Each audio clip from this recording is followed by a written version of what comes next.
Love to hear from you, so email us. gbviews@gbnews.uk. Thanks for being part of the GB News family. My name is Andrew Doyle. Join me every Sunday evening at 7 p.m. for Free Speech Nation. This is a show where we address current affairs and news stories of the week with the help of two wonderful comedian panellists. I brought in comics because I want to give it a lighter edge, and also they work for less. See you there.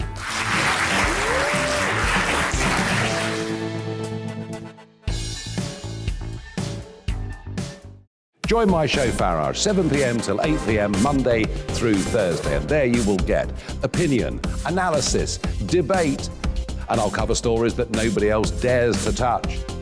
And then for the last 15 minutes, talking pints. We're over a drink. We have a civilised conversation with someone. We very often disagree, but we do it in a grown-up way. Come and join me on Farage.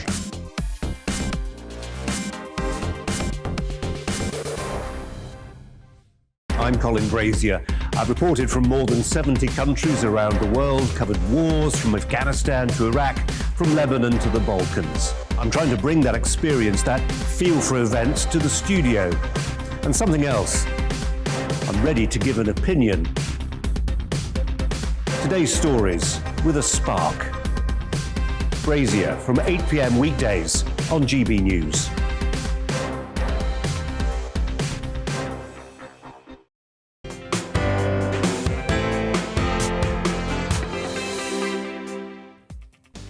Hello and welcome, I'm Nana Akua, and for the next 2 hours, me and my panel will be taking on some of the big topics that are hitting the headlines right now.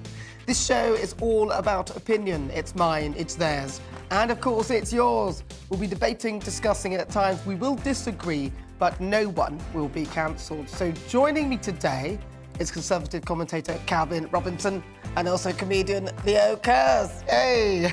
But first, let's get your latest news headlines.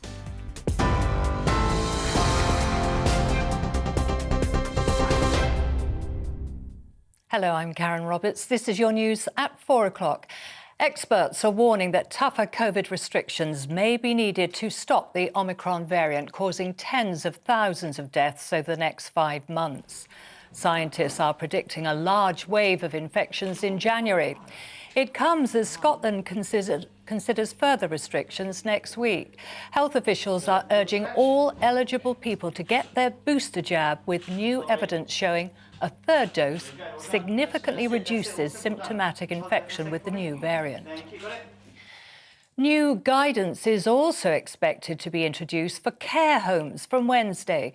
Residents will be restricted to 3 visitors and 1 essential care worker as part of measures to curb the spread of Omicron.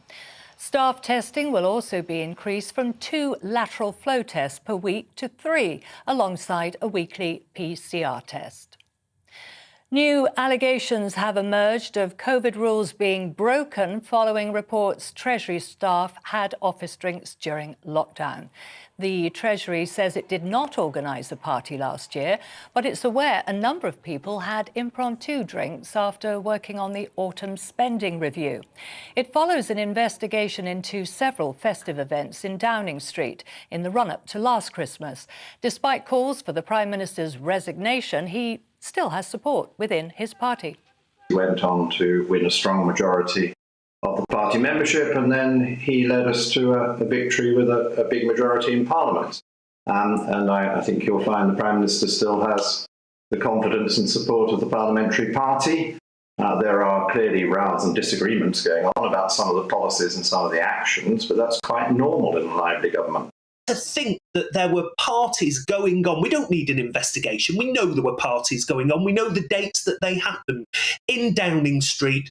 It's just sickening. And so I do think this is a matter of moral authority for the Prime Minister, and for the first time in his overprivileged life, he has to do the right thing. He has to understand the hurt, the anger that this has caused, and the damage that it's done to public health advice coming out of government. In the US, dozens of people have been killed by tornadoes which swept through the Midwest and parts of the South. At least 50 are feared dead in Kentucky.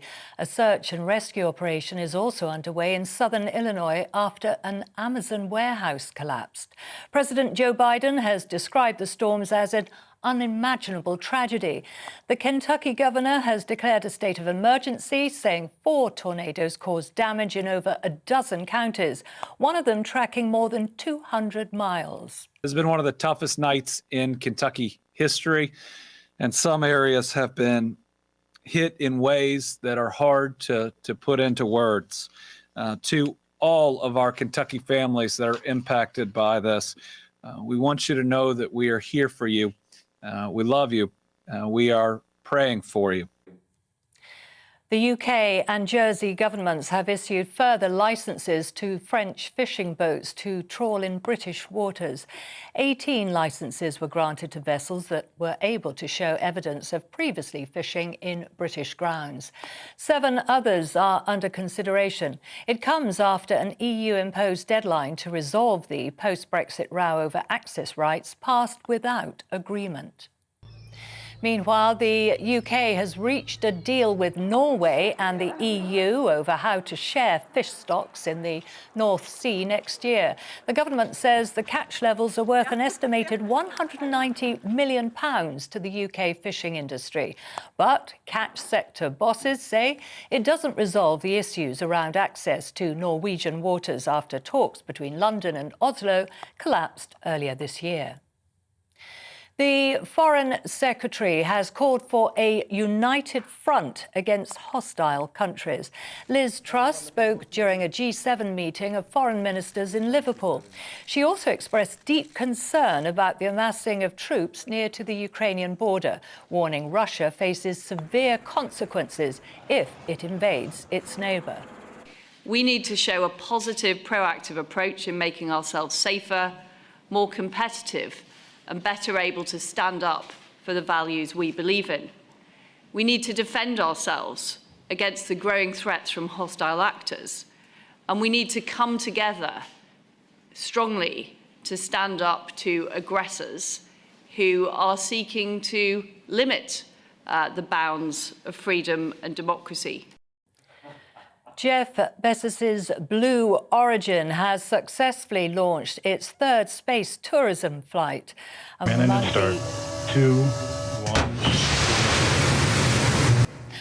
Among the 6 passengers buckled into the cabin of the New Shepard was the daughter of astronaut Alan Shepard, the first American to ever fly into space.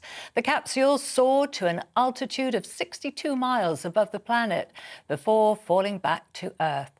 The entire flight from liftoff to touchdown lasted about 10 minutes. Well, that's your news update. I'll be back in half an hour with the latest headlines. Now let's return to Nana Akua.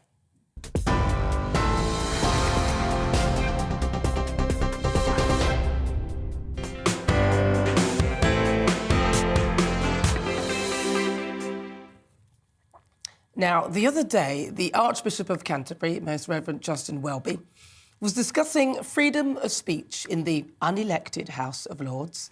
And in that discussion, he was saying that we need to stop using the term snowflake when referring to young people. Now, snowflake is actually meant to define a young person who's apparently just wants to help. But he's already slightly out of touch because I think the term's now been overtaken by wallflowers and also the word woke. But nonetheless, he was trying to make a point. He also spoke about being deeply moved on hearing the intolerance faced by J.K. Rowling and academics for their views on gender identity. He warned, in his words, about being howled down on social media by abusive and threatening hecklers and so-called cancel culture. Now, whilst I agree with many of his observations, it got me thinking, what is the point of the church, and indeed religion, in our modern society? And should it really be getting involved in politics? When we hear about sexual abuse scandals and paedophilia within it and many other religions, which include Jehovah's Witnesses, how can religious institutions dare to tell us how we should live or even dare to comment on matters of gender and identity? Weren't they one of the last to accept and acknowledge homosexuality? Some still won't perform same-sex ceremonies. Now, I studied philosophy and theology. I went to an all-girls convent boarding school run by nuns, and I came away from that experience with a deep sense of disappointment. The hypocrisy I observed was off the scale. I'm not an anti-religious person, and I'm not anti-religion. I'm open to all different faiths and belief structures, but I'm struggling to find the relevance of the church in this modern-day world. I love all the traditions like Easter, of course, Christmas, which is the church's busiest time on the calendar, and I'm outraged at the suggestion of cancelling the actual word Christmas for fear of offending minorities. But I have to be honest. Although Christmas signifies the birth of Jesus Christ, going to church is the last thing that I think of doing. So how relevant is the church in this country with its many opulent and mostly empty buildings, and should it be getting involved in politics? After all, many of these archbishops and those in its hierarchy who have a voice don't live in the real world.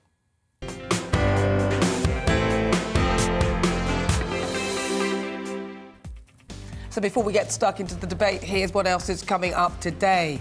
My difficult conversation is focused on a huge step forward in the support offered to people with Down syndrome. Within the last few weeks, Conservative MP Liam Fox saw his bill to offer lifelong care move one step closer to becoming law. I'll be joined by a keen campaigner and an inspirational woman with Down syndrome. Friend of the show, royal commentator Richard Fitzwilliams will be joining me live in the studio to have a look at what's been making the headlines in the royal household this week. And on the agenda today, career advice from Prince Harry. Really? And your great British debate this hour, I'm asking, has the UK become a surveillance nation? Ring doorbells, camera phones, and now Welsh police, and with AI face-tracking technology, is there such thing as privacy anymore? And has surveillance gone way too far? Tell me what you think on everything we're discussing. Maybe you've got a Ring doorbell. Get in touch at GBNews, that you can tweet us there, or why not send me an email, gbviews@gbnews.uk. Right, let's get started. Welcome to my panel, Conservative commentator Calvin Robinson and comedian Leo Kearse. Good to see you guys. Your afro is getting so big. Is it getting bigger? It's really getting bigger. I was so annoyed when I went for a trim and they shaved off like 3 inches. Do you measure the afro? Do you? No. You don't measure? Trim it out every morning. No, so you can see, can't you, when you look in the mirror, whether it's higher or lower? Yeah, higher. When I wake up, it's obviously flat on one side. That's quite funny. Have you ever been tempted to have an afro? I have got an afro underneath this. All right. What do you Next think? week. What do you think? Come Christmas on, special.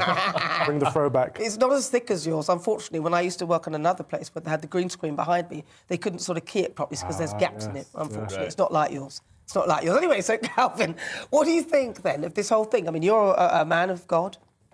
Sure. I think, look, it's difficult to separate the church and the state. It's difficult to say the church should not or cannot be political because the faith is political. It's the most scandalous thing in the history of humanity that a God made himself into a man incarnate and died in order so that we could live forever. That's quite an outstanding, scandalous claim to make. It's slightly unbelievable. Because just a little bit. I mean, it's slightly. Well, for most people, it's quite believable. But the idea that he came to Earth, joined us as a man in order to tell us how to live our lives, that is political by nature. It's like, this is a good way to live. You can't separate politics from structural life, secular life. So I think, no, you can't separate it. But what the Archbishop was saying, some of it I disagreed with. Of course, I put out a tweet this morning calling people the snowflake generation for wanting to cancel Rod Liddell and the principal of South College, Durham. So I disagree in that term. But he was actually speaking up for J.K. Rowling and people that have been deplatformed and saying we cannot shut down debate, we cannot shut down conversation because of a difference of opinion. So I agree with him on that, and it's good to finally have something to agree with him on, to be honest. Well, there's so much hypocrisy, though, isn't there? I mean, it took them a long time to even accept gay marriage. I mean, have they accepted it now? Is that part of the Will they Why is that perform? hypocrisy? Well, because it just seems to me that they're saying that you should be, be open and allow people to have freedom of speech and say however, but yet they're not open, are they? They're very rigid in their thinking. No. In expression, of course you should be open. You should be allowed to say whatever you like and have a difference of opinion. You should be able to say, actually, the church is wrong at this, if you believe that they're wrong. But that doesn't mean that they should change their views because of yours. And, you said that it's what did you say, live in the real world. They don't live in the real world. Well, the church, they're not supposed to. It's supposed to be in the world, but not of the world. It's actually better that way because it's a solution. People are sick, and a lot of people are sick and tired of being told there are 29 or 99 genders. They're sick and tired of being told that they're racist because they're white. They're sick and tired of being told that this country is a horrible place to live and they have to sign up to all of these woke nonsense agreements in order to be a good person. And actually, when they realise that that's not what they want, they don't want to keep chasing these ever-progressive, ever-changing goalposts of modern values, they look for something else. And the church should be morally absolute. It should say, this is our core principle, these are our values. You don't have to subscribe to something, but if you want to, you can do. Come and join us, you're welcome. But they don't change. They don't change every 5 minutes in order to adopt to whatever we deem appropriate now. Because what we deem appropriate in society today will be out of date in 5 years. We know that. Because over the last 18 months, things have changed so rapidly. Yeah. I mean, it'll be out of date next week. Yeah, it's just impossible. Yeah, I think the church should stay out of politics. I disagree with Calvin. I think there's no place. I don't want to hear from the Church of England or the Scientologists or ISIS or any other practitioners of whatever voodoo. I'm not religious myself. I'm not an atheist either. Like I can't stand atheists. I don't know why you'd have to define yourself as not having something that you're denying. That's a ridiculous way to define yourself. But yeah, I think the Archbishop to come in and say that defend snowflakes who would have him cancelled because he's a straight white man, or as straight as a man of the cloth can be. Saying, I mean, like, come on, all churches are based around men in frocks, and then you're saying there's too many genders. What about all these guys walking about in ball gowns? That's true. It is quite, it's very opulent in the gowning and the outfits, and the hats and things. I mean, I don't know why that needs to carry on. I mean, glad your producers don't have little snapshots to show me of my cast. Oh, I'd like to see. It's a shame we don't have some pictures of you. So our politicians create legislation that's supposed to protect our privacy, supposed to protect the nation state, and the moral side of it is supposed to be the Church of England. That's why we have an established church. So that's supposed to say, look, these are standards that will help our society be better. These are standards that will help us be better people or good people. So of course, the morality of it is linked to politics. Do you think? I mean, I think a code of conduct, some morals, yes, but actually getting involved and making comments about things. So I almost feel that it's a little bit like the royal family. It's nice to have them there. People can go and visit and have a look and, but I don't want to hear them getting involved in things because I think there's levels of hypocrisy. But that's why that's why I feel that the church should actually avoid getting involved in that They discussion. need to do more. Look at society at the moment. It's degenerate, it's immoral, it's gone... But what you consider to be degenerate, I consider to be a good night out. You've spoken before about how you don't like, you don't think people should go to strip clubs, for example. I don't particularly like strip clubs either, but I think people should be free to work in them and visit them. But without a moral compass, your morality shifts constantly. So you've recently become engaged. Would you be happy if your fiancé went and slept with another man and said, well, I had a good night? Yeah, but that's not what a strip club is. No, I'm not talking about strip clubs. I'm talking about morality in the way that our compass has to be fixed. Otherwise, it's constantly shifting. Okay, so for me... I assume you'd say that was a no. For me personally, that's a no-no. But would she be upset if you went to a strip club and ogled at other women that were naked? Where do you draw the line? It's very shady. Well, this is the thing. The line's different for everyone. And I think, you've got to... You can't live according to some scripture. And this is the mistake. This is the mistake that woke is. Unless you have a compass, your morality shifts depending on how you feel at the time. But who doesn't have a moral compass, and who needs the church to give them a moral compass? I think if you need, you just know them from where? The problem is, you say, well, I didn't get them from the church. I've never been.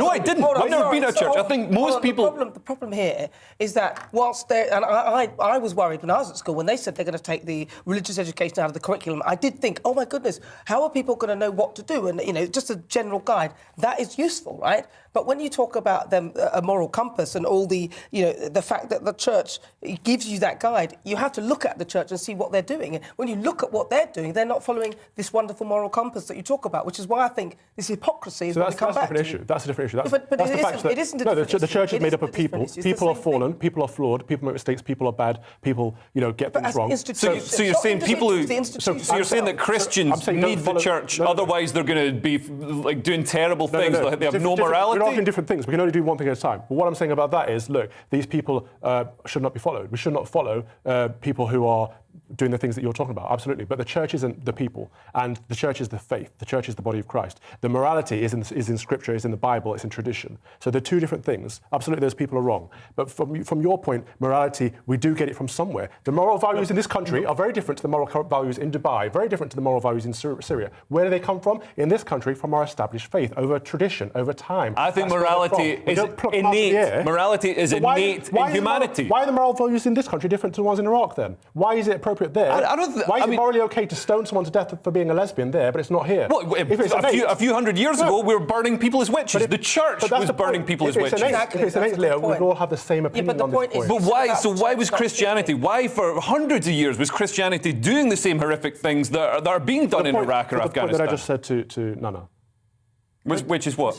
But everyone is fallen. Any body made up of people is going to make mistakes and do things wrong. But you're not looking at the people for guidance. You're looking at Scripture. You're looking at God. No, it's cultural. It's not religious. I don't think you can separate the two, actually, as I look at it. But still to come after the break, it's time for our Great British Debate. No, that wasn't it. That is on its way. We're going to be discussing this. Police in South Wales will trail a trial using facial recognition cameras on our streets, scanning your face to cross-reference with more than 600,000 people on their database. But it's opened up a debate over whether or not we live in a Big Brother world. So I'm asking, has the UK become a surveillance nation? Send me an email. Email gbnews@gbnews.uk. Tell me what you think. You can also tweet @GBNews. And we've got a poll up right now asking you that question. So cast your vote. But first, it's the weather. It's time to remind ourselves there's always another winter. Canary Islands sponsors the weather. Looking ahead to this evening's weather, and the UK is looking rather damp and cloudy as rain continues to spread eastwards across the UK. The southwest will remain rather cloudy and damp too, with some mist and fog developing across the hills. It'll be feeling mild though, with temperatures remaining in double figures. Moving east, it will be a wet evening across southeast England and East Anglia, with outbreaks of rain and drizzle moving eastwards. After a brief drier interlude, the rain will return across Wales and will turn heavy at times across higher ground, mild with temperatures staying in double figures. Moving on to the Midlands and northwest England, there you will also have a cloudy and damp evening with the heaviest rain across the Pennines. After a cold afternoon, temperatures will be on the rise as the mild air moves in. Northeast England will start the evening on a cold and cloudy note with some patchy rain in places. Temperatures, however, will begin to climb, reaching high single figures throughout the evening. Moving up to Scotland, and it'll be rather cloudy and damp in the south. However, further north, we'll see a mix of clear spells and showers, but feeling chilly here. Northern Ireland will become drier this evening as some clearer skies move in, especially out towards the west of the country. It'll be mild initially, but turning cooler later on. And overnight, it'll remain cloudy and damp for many, but increasingly mild, with the exception of northwestern parts of the country.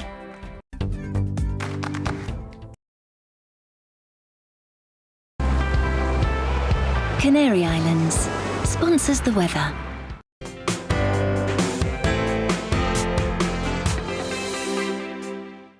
You're watching GB News live across the UK and the world on our digital stream. GB News is Britain's news channel. We are the UK's home of discussion and debate from all perspectives. We are here for you. Don't forget to join our YouTube community by clicking on that subscribe button. And if you want the GB News app, you can click and catch up on programmes anytime. We love to hear from you, so email us. gbviews@gbnews.uk. Thanks for being part of the GB News family. My name is Andrew Doyle. Join me every Sunday evening at 7 p.m. for Free Speech Nation. This is a show where we address current affairs and news stories of the week with the help of two wonderful comedian panellists. I brought in comics because I want to give it a lighter edge, and also they work for less. See you there.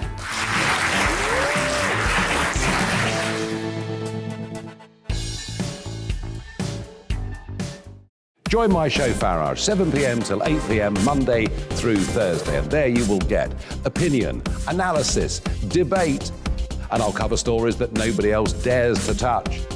And then for the last 15 minutes, talking pints. We're over a drink. We have a civilized conversation with someone. We very often disagree, but we do it in a grown-up way. Come and join me on Farage.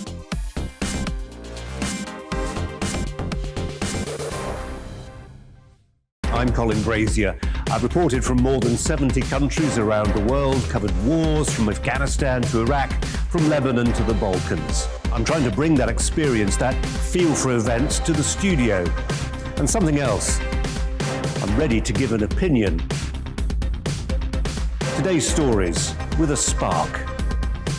Brazier from 8 p.m. weekdays on GB News.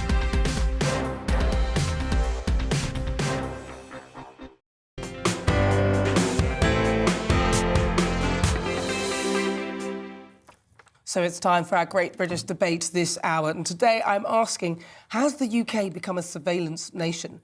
Police in South Wales will start facial recognition technology to scan people's faces to find wanted suspects. Now, it's the latest camera technology to add to a long list of other camera tracking our daily movements.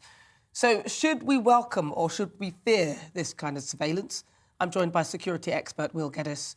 Will, talk to me. How useful is this sort of technology? Well, I think if it's directed in the right way, Nana, I think it could be incredibly useful. I mean, I think if there are target criminals, if there are missing people, if there are terrorists, I think it could be fantastically helpful in identifying and apprehending those individuals or certainly relocating those individuals.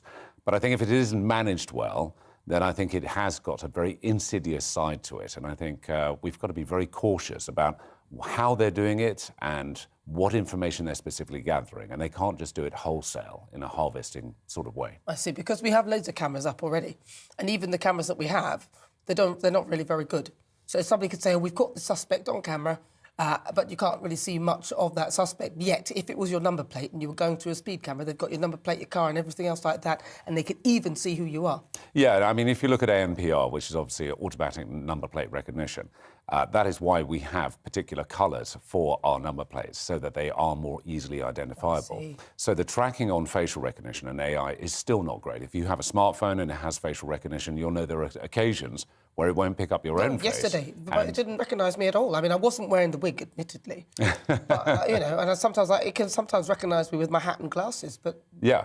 As myself, it failed to acknowledge it's getting better, but I think it's a question of how that data is used. I mean, we're moving into the realms of Minority Report, where there is almost this sort of preemptive sort of capturing of individuals. And I think there's also that scope when you think about how the sophistication is getting better, but it's not infallible, where people could be apprehended unnecessarily. And there is, from what I understand from the data that they're using, it could come up with 6 possible or viable options. Now, that could cause a lot of distress for people. And also, is all this data, all our faces getting captured? We're not walking around on a smart motorway. We're walking around on public streets. And on public streets, they should be public and they should be somewhat less intrusive. But if we come back to that, I mean, I was reading about it and it could get it wrong. So it'll give you 6 possible people that it could be. Yeah. Your data needs to already have been stored into the thing anyway. So you need to be on some sort of database in any case. And so there's a lot of things. And then I know that it's not very good with picking out people of colour. So unfortunately for us, we're a line of about 30 of us. Yeah, and that then starts becoming incredibly contentious. And it creates all sorts of real concerns, I think, for all sorts of ethnicities as well. I think my greatest concern is this data has to work in a master-slave process. A master-slave being, obviously the master being the database in actually having those key persons. How do you filter those people? Who should be apprehended? Who shouldn't? You know, were you a drunk driver once upon a time, or was there a misdemeanor that you were guilty of? Does that go into the database, or is it high-level priority targets, target criminals, terrorists, that sort of thing? Which I think, in that instance, yes, it could be incredibly useful, but only if they filter it there. If it's the opposite way, if you follow me, and the master being the general public and the slave being the data, the problem is they could be harvesting all our images, and those images are being held on file. So it's a bit like everybody being asked to give their fingerprints. but they haven't actually committed a crime. So what about, so with all that, as you said, what about privacy laws, though? If you can recognise someone's face, you're allowed to store that information. I mean, GDPR, there's that came in quite recently. I mean, how is that going to fit in with that? Well, you have this thing within the law, which is a subject data access request, and that is where you can actually approach the police or the authorities and you can say, what data do you have on me? Now, you can make that request, and it probably cost about £10 to £20, I think, to actually make that request. Now, that authority will have to provide you with all data that they have on you. Now, if you imagine that they roll out this facial recognition in a harvest and wholesale way, how many subject data requests are they going to be inundated with by members of the general public? And will they have the capability to be able to process them? I'll do it for a laugh. Why not? Why not? If that's what they're doing. But I'm wondering again, as you said, about harvesting the information. Yeah. Well, who's going to harvest it? Yeah. That's the other thing. And where's it stored? Where's it stored? How safe will it be in this location? And how much space have they got to store this thing? I mean, you're going to need the world, aren't you, to store everybody? How's that going to go? Well, again, you're talking all the back-end stuff, which is as important. Yeah. I mean, is this data going to be encrypted at rest? Is it going to be data that is transmitted in an encrypted format? How long are they going to hold on to that data? Is it going to be held on for the rest of your life? And when will it be updated? Well, I mean, we all change. And what about the people handling the data, who will store the data and see the data? Yeah. How safe is that information with them? And also requesting that information. So if the authorities come to it, it's like even the security services in this country, they can't just simply say, we want to hack your phone or we want to tap your phone and get all your call records and everything else. They have to go through a judicial process to get the permissions to do that. So again, we're talking lots of layers of complexity in terms of the legalities and privacy. It's not realistic, is it? Is it realistic? It's going to be difficult. I think it will be difficult. I think, again, it's where it narrows the field, filters it down to priority targets. That's where I think this could be incredibly helpful, because when you consider, for example, in the advance of a terrorist attack, there will be some hostile reconnaissance often undertaken beforehand, and to be able to capture that information would be very helpful. But if you look at it, even a lot of the information that they have, so they could have, I mean, some terror suspects, they say, yeah, no, we had these people on file. They've got the information anyway. What they have, they've not used. So why would we be deluded in thinking that just because they've got more information, they'll actually access and do anything about anything? Well, I mean, for the reasons being that, and as I've always said, you know, more often than not on shows, about how intelligence is a tapestry of pieces. And this is another piece that goes into that tapestry that helps the security services. So rather than being in those situations where someone has slipped through the net, they weren't a priority for them, and therefore they had to sort of relinquish their assets or their resources in terms of surveillance, and that person then subsequently goes on an offence or carries out an attack, the benefit of obviously the facial recognition could be very helpful to integrate into areas where they can see if this person's still active and whether they need to put them back on priority. Well, and very briefly, what if they get it wrong? Well, if they get it wrong, then this could be very expensive for the government. It could be very intrusive for us. And I think it has to have lots of independent and impartial, neutral parties to be able to review, assess, and ensure the integrity of whatever it is that they're doing. Well, listen, well, thank you very much for that. It's very interesting stuff. Let's hope, if they are going to do it, let's hope they do it properly, because, you know, when they do these things, they never link anything up. So it's not, they never join the dots. Right, well, thank you very much. That's Will Geddes. He's a security expert. So after the break, we'll continue with the Great British Debate. I'm asking, has the UK become a surveillance nation? I hear your thoughts as well, and I'll speak to my panel. We'll find out what they think. But first, it's the latest news headlines.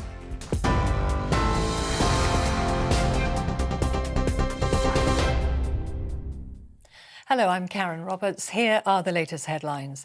Experts are warning that tougher COVID restrictions may be needed to prevent the Omicron variant from causing tens of thousands of deaths over the next 5 months. It comes as Scotland considers introducing further measures next week. Health officials are urging all eligible people to get their booster jab, with new evidence showing a third dose significantly reduces symptomatic infection with the new variant. New allegations have emerged of COVID rules being broken after reports Treasury staff had office drinks during lockdown. It follows a week of controversy surrounding parties in Downing Street in the run-up to last Christmas. The Treasury says it did not organise a party, but it's aware a number of people had impromptu drinks after working on the autumn spending review. In the US, dozens of people have been killed by tornadoes which swept through the Midwest and parts of the South. At least 70 people have died in Kentucky. A search and rescue operation is still underway in southern Illinois after an Amazon warehouse collapsed.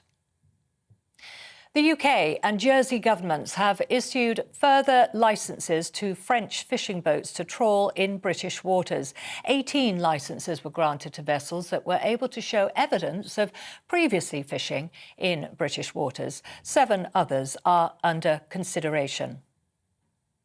Command engine start. 2, 1. And Jeff Bezos's Blue Origin has successfully launched its 3rd space tourism flight. 6 passengers were on board, including the daughter of astronaut Alan Shepard, who was the first American to fly into space. The entire flight from liftoff to touchdown lasted about 10 minutes. I'll be back at the top of the hour with a full news update.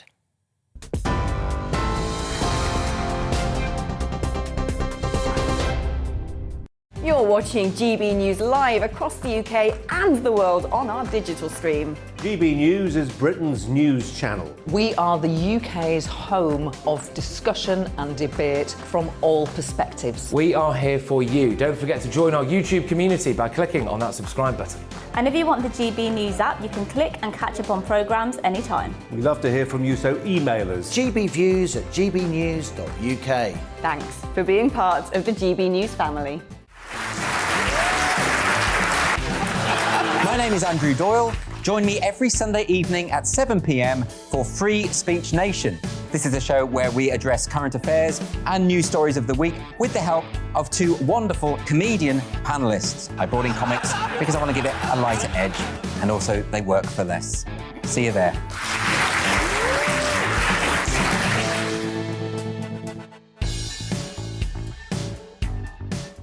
Join my show Farage, 7 p.m. till 8 p.m. Monday through Thursday. And there you will get opinion, analysis, debate, and I'll cover stories that nobody else dares to touch.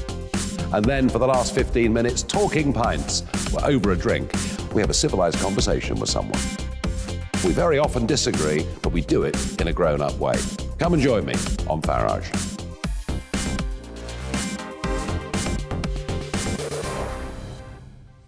I'm Colin Brazier. I've reported from more than 70 countries around the world, covered wars from Afghanistan to Iraq, from Lebanon to the Balkans. I'm trying to bring that experience, that feel for events, to the studio. And something else. I'm ready to give an opinion. Today's stories with a spark. Brazier from 8 p.m. weekdays on GB News.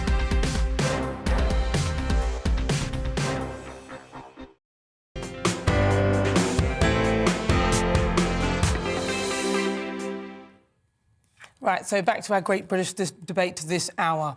I'm asking, has the UK become a surveillance nation?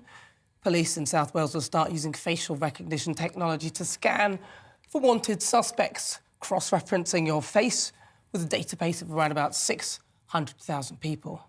Balance that with the rise of video doorbells and the use of smartphones. Is there such a thing as privacy anymore? Right, let's have a chat with my panel, Calvin and Leo. So what do you think? We'll start with you, Leo. Yeah, this frankly terrifies me. This is like something out of RoboCop, going along, or Terminator, going along scanning everyone's face and comparing it to a database of 600,000 people. Because at the moment, we're supposed to trust that the police and the government are only going to use it for positive measures to catch criminals. And, they might catch somebody who's selling some weed or something else that's causing such terrible social devastation that we need to scan everyone's face. But we've got to think about how this technology is going to be misused by future generations of governments. So we can't trust that we're always going to be living in a stable democracy. It doesn't seem that stable at the moment. There seems to be more authoritarian regulations and legislation coming through. In 15 years' time, the UK will probably be a province of China. So if you look, before the Second World War, the Dutch government conducted a really detailed census of its population. And the aim of that census was to provide better services to the people in each area so they could tailor the services exactly for those people. But when the Nazis invaded the Netherlands, they had access to this database that said exactly where all the Jews or any other people that they wanted to persecute were. And as a result, the persecution of Jews and other minorities in the Netherlands was carried out far faster and far more brutally. 3/4 of Dutch Jews were murdered. So a bit like Joe Biden leaving all that information in Afghanistan. Slightly. Something similar. Yeah. I mean, this could help Nana and John Gaunt persecute all the unvaxxed, you know? Yeah, exactly. I mean, we're not too far away from this. No, not at all. They're building camps in Australia and around the world for the unvaxxed, and it's a very dangerous time. But the government should not have access to this kind of data. They shouldn't have too much access to our personal information. They shouldn't know anything about us if we can help it. The census should be anonymous.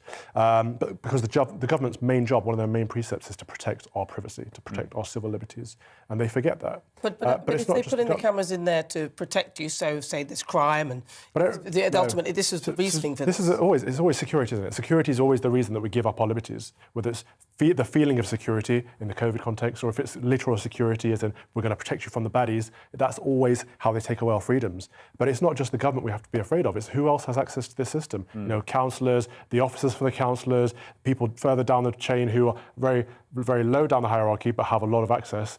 People, you know, small people with a lot of power are very dangerous. I genuinely think that we're becoming a Chinese police state. Every day we're giving more and more of information, whether it's the COVID, the vaccine passport that we download, or whether it's the people's Ring door stops. Everywhere we look, everything about ourselves is being fed to the government. And people say, yeah, but you're on social media, you give information about yourself away all the time. Yes, but I choose to do that. Yeah. And I choose what I put on my social media. There's certain things I keep private. My family, for example, and you know, everyone has their own levels, their own limits, and that's how it should be.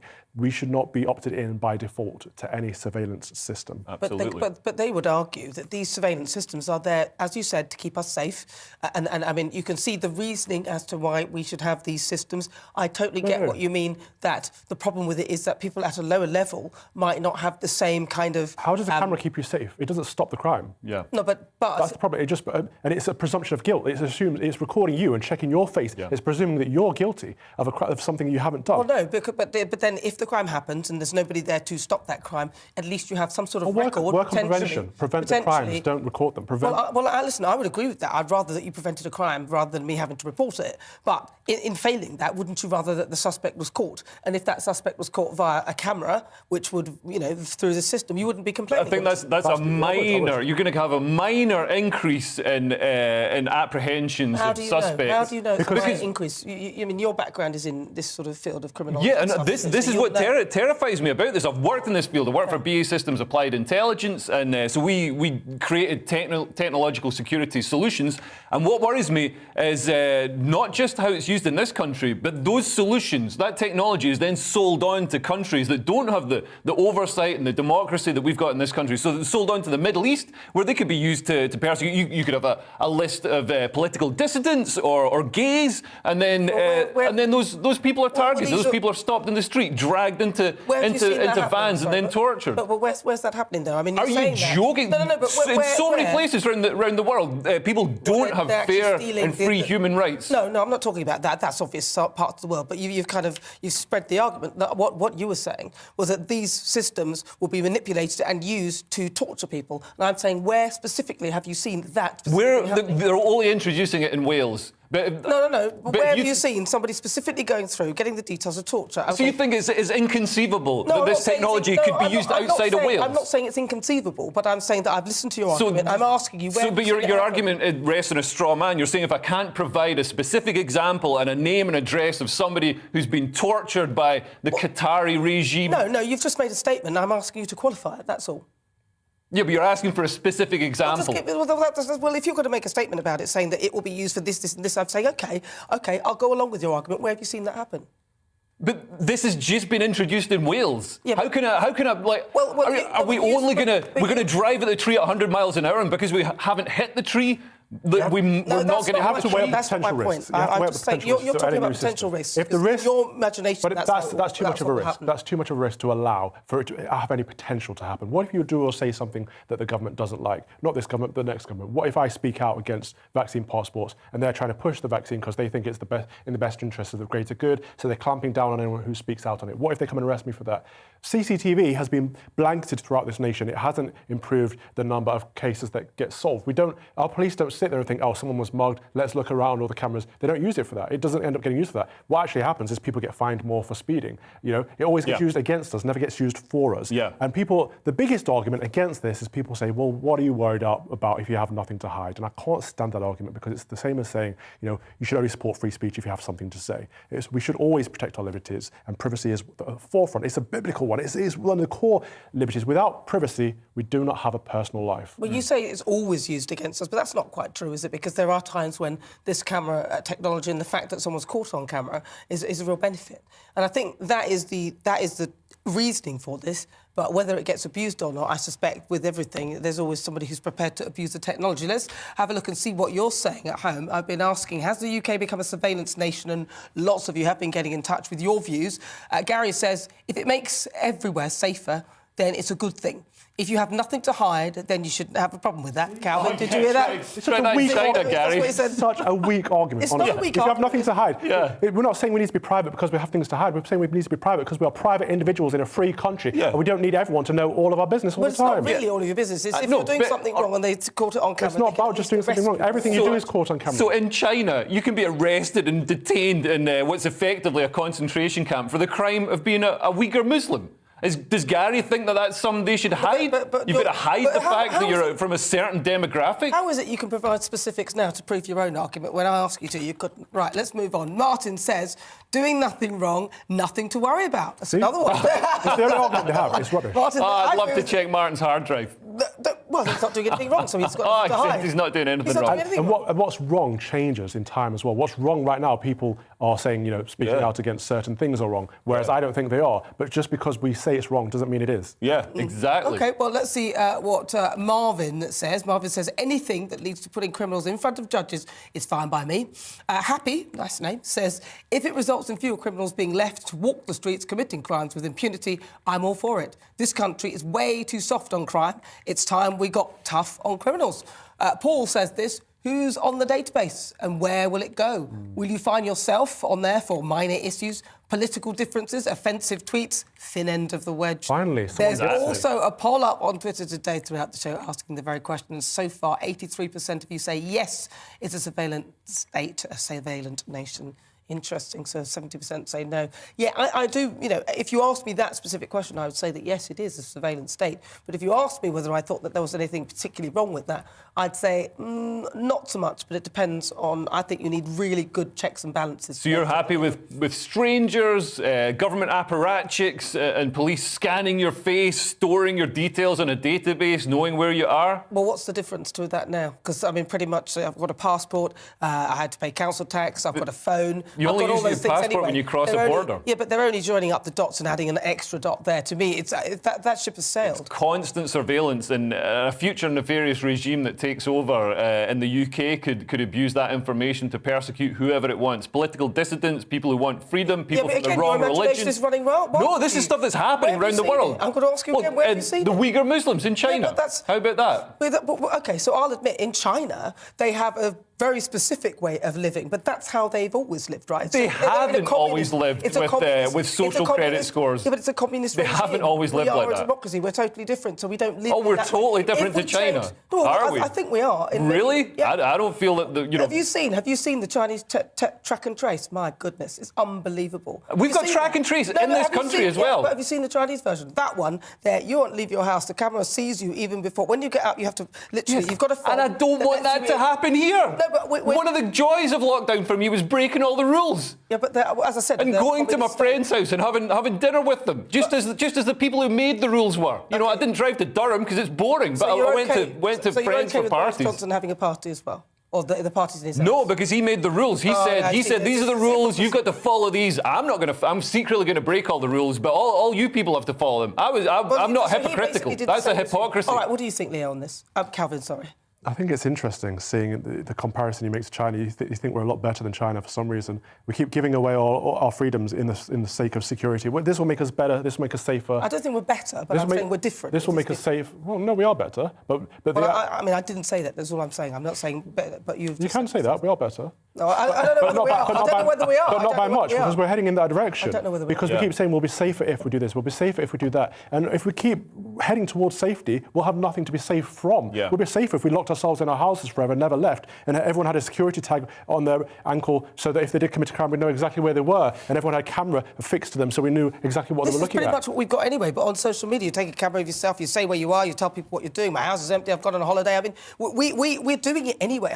For me, the ship that you're talking about has sailed. We're already doing it. So this extra layer... No, because I'm in control of what I put on social media. Well, the government shouldn't be in control of that data.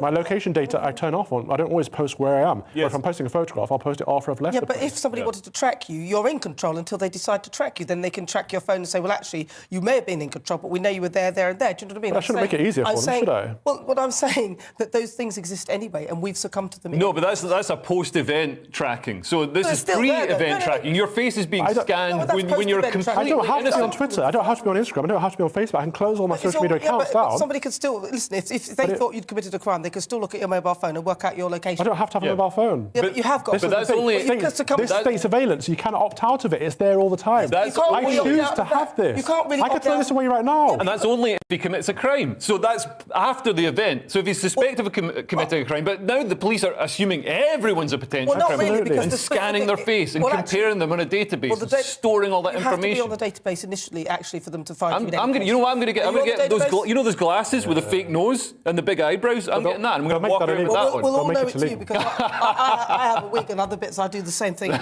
Right. So after the break, we'll be getting the latest news from the royal family with friend of the show, royal commentator Richard Fitzwilliams. And on the agenda today, would you take job advice from Prince Harry? But first, it's the weather. It's time to remind ourselves there's always another winter. Canary Islands sponsors the weather.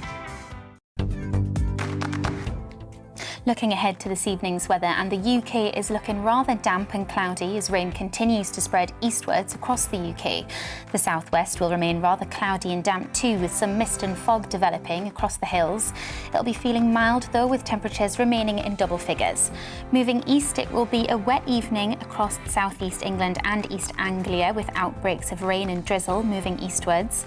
After a brief drier interlude, the rain will return across Wales and will turn heavy at times across higher ground, mild with temperatures staying in double figures.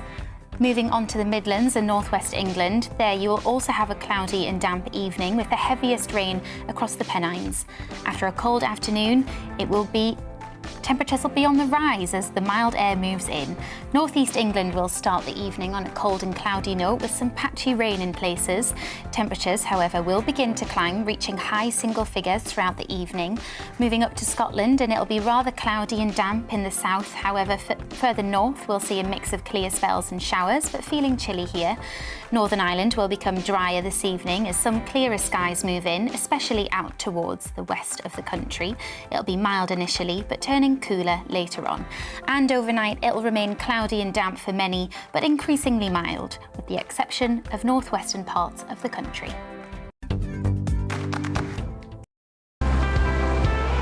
Canary Islands sponsors the weather. I'm Neil Oliver. You can join me live every Saturday evening for opinions and discussions about the week's top stories.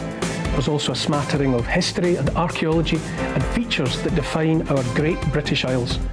You'll hear my thoughts unfiltered, as well as those of my guests, and we don't always agree. And we want to hear from you too. Neil Oliver Live, Saturdays from 7 on GB News.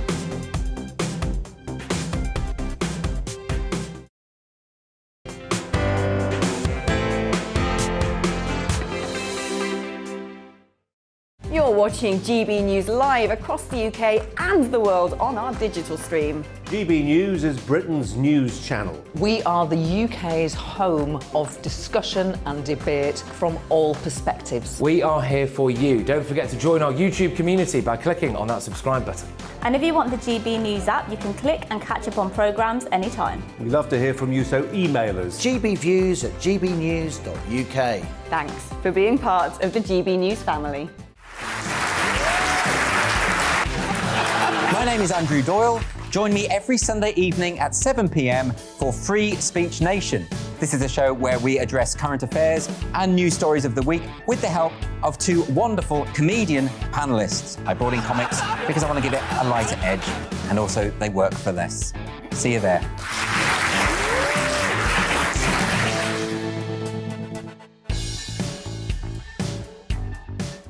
Join my show Farage, 7 p.m. till 8 p.m. Monday through Thursday, and there you will get opinion, analysis, debate, and I'll cover stories that nobody else dares to touch.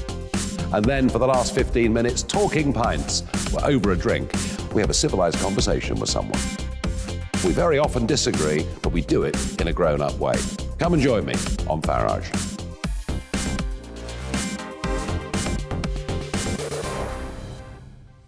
I'm Colin Brazier. I've reported from more than 70 countries around the world, covered wars from Afghanistan to Iraq, from Lebanon to the Balkans. I'm trying to bring that experience, that feel for events, to the studio. And something else. I'm ready to give an opinion. Today's stories with a spark. Brazier from 8 p.m. weekdays on GB News.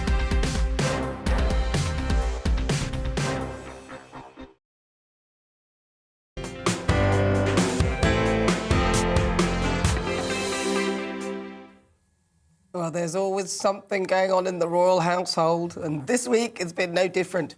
So each Saturday I love to give you a bit of a rundown. So I'm joined by royal commentator Richard Fitzwilliams.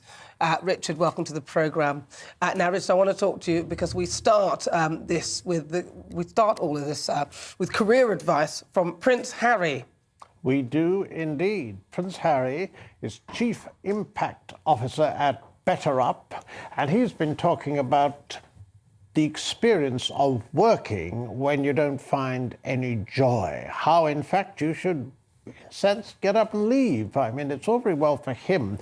The idea of this is the bettering of mental health, the fact you shouldn't be in an environment that you feel alien with, and so you can sympathise with that. But there are those who've taken from this advice. There have been a large number of people who've left work, and, this isn't necessarily the case that they've always found satisfactory work elsewhere. The idea that you can just get up and go if you feel that it's not for you, in theory, is excellent. In practice, there are those who say Harry is...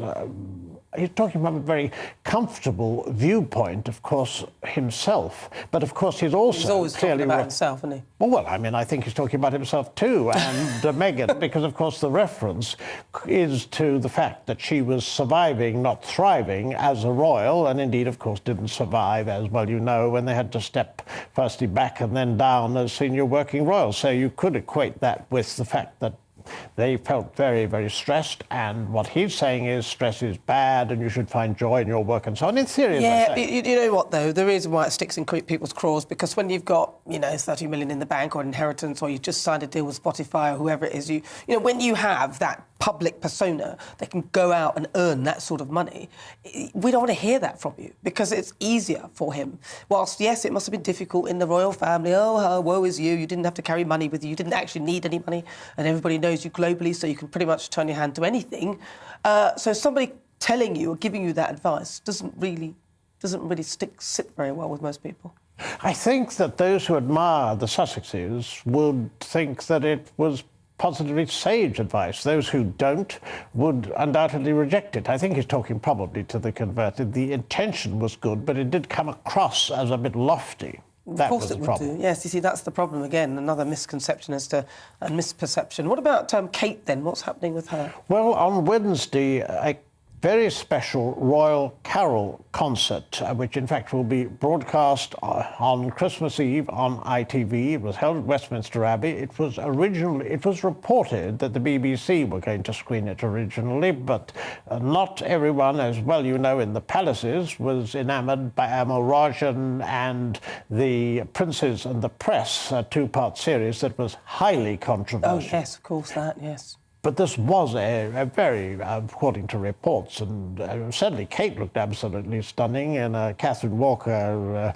outfit. A really impressive occasion. And we saw a large number of other royals, not only Prince William with her. Interesting that CNN pointed out, didn't mind on that occasion that it was very much her thank you to those who'd contributed over the last 18 very, very difficult months.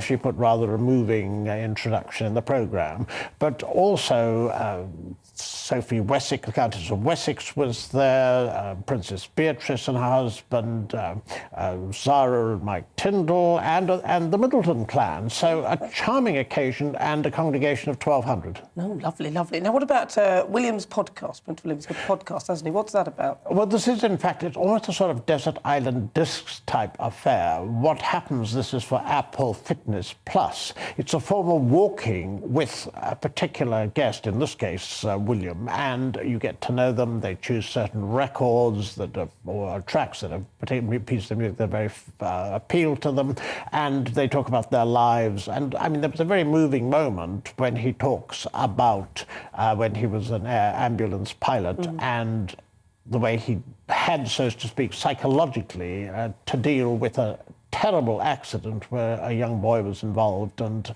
how this hit him subsequently. So, I mean, this is the sort of thing, it's 38 minutes, and it again made headlines with a very, very constructive way. I think William, and of course Harry too, we know the background with the Princess of Wales most tragically, have tried to make a conversation around a subject that people just weren't talking about a few years ago. It's interesting, isn't it? Because I actually asked myself this question as I was listening to you, whether if you'd said that Prince Harry had done this, whether I'd be, so amored.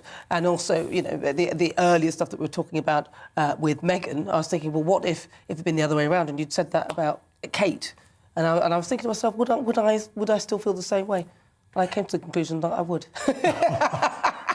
Well, I mean, if you're royal, you can spread the message, you can spread the word. I mean, that's why the royal family, in my opinion, are such a wonderful source of soft power. You can get the message across in important charity work. Yeah, that's true. Well, listen, it's such a pleasure to talk to you. Thank you so much for that update. That's fabulous. That's Richard Fitzwilliams with his royal update for us. Thank you so much. Right, you're watching me on GB News. I'm Nana Akua. More to come in the next hour. Do not go anywhere.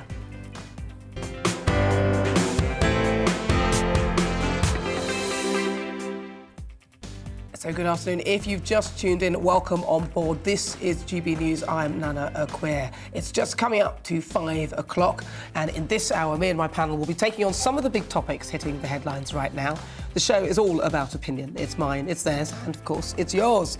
We'll be debating, discussing, and at times we will disagree, but no one will be cancelled. So joining me today is Conservative commentator Calvin Robinson and also comedian Leo Kirst. Now, still to come, my difficult conversation today is focused on a huge step forward in the support offered to people with Down syndrome. Within the last few weeks, Conservative MP Liam Fox saw his bill to offer lifelong care move one step closer to becoming law. I'll be joined by a keen campaigner and an inspirational woman with Down syndrome, and the Great British Debate this hour. With Boris Johnson under increased pressure, could we be looking at a new Prime Minister in the near future? From Winston Churchill to Gordon Brown, the current leader Boris Johnson, to possible future leaders like Liz Truss. So this hour I'm asking, if you could choose a UK politician past or present to lead the country, who would that be and why? Email gbviews@gbnews.uk or tweet me at gbnews. But first, let's get your latest headlines.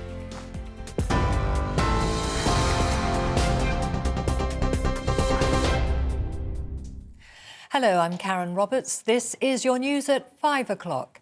Experts are warning that tougher COVID restrictions may be needed to prevent tens of thousands of deaths over the next 5 months. Scientists are predicting a large wave of infections in January. The latest figures show there are almost 1,900 confirmed Omicron cases in the UK. It comes as Scotland considers introducing further measures next week. New rules on isolating came into force today. Health officials are also urging all eligible people to get their booster jab, with evidence showing a third dose significantly reduces symptomatic infection with the new variant. In the US, dozens of people have been killed by tornadoes which swept through the Midwest and parts of the South. At least 70 people have died in Kentucky, and it's feared that figure will rise. A search and rescue operation is also underway in southern Illinois after an Amazon warehouse collapsed. The Kentucky governor has declared a state of emergency, saying 4 tornadoes caused damage in over a dozen counties, one of them tracking more than 200 miles. This has been one of the toughest nights in Kentucky history, and some areas have been hit in ways that are hard to put into words. To all of our Kentucky families that are impacted by this, we want you to know that we are here for you. We love you. We are praying for you. The UK and Jersey governments have issued further licences to French fishing boats in an apparent attempt to ease tensions. 18 licences were granted to vessels that were able to show evidence of previously fishing in British waters. 7 others are under consideration. It comes after an EU deadline to resolve the post-Brexit row over access rights passed without agreement. Meanwhile, the UK has reached a deal with Norway and the EU over how to share fish stocks in the North Sea next year. The government says the catch levels are worth an estimated £190 million to the UK fishing industry. But catch sector bosses say it doesn't resolve the issues around access to Norwegian waters after talks between London and Oslo collapsed earlier this year. New allegations have emerged of COVID rules being broken following reports Treasury staff had office drinks during lockdown. The Treasury says it did not organise a party last year, but it's aware a number of people had impromptu drinks after working on the autumn spending review. It follows an investigation into several festive events in Downing Street in the run-up to last Christmas. Despite calls for the Prime Minister's resignation, Boris Johnson still has support within his party. He went on to win a strong majority of the party membership, and then he led us to a victory with a big majority in Parliament. And I think you'll find the Prime Minister still has the confidence and support of the parliamentary party. There are clearly rows and disagreements going on about some of the policies and some of the actions, but that's quite normal in a lively government. To think that there were parties going on. We don't need an investigation. We know there were parties going on. We know the dates that they happened in Downing Street. It's just sickening. And so I do think this is a matter of moral authority for the Prime Minister, and for the first time in his overprivileged life, he has to do the right thing. He has to understand the hurt, the anger that this has caused, and the damage that it's done to public health advice coming out of government. The Foreign Secretary has called for a united front against hostile countries.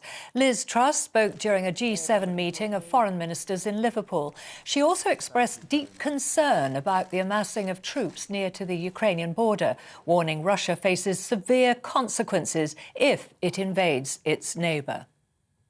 We need to show a positive, proactive approach in making ourselves safer, more competitive, and better able to stand up for the values we believe in.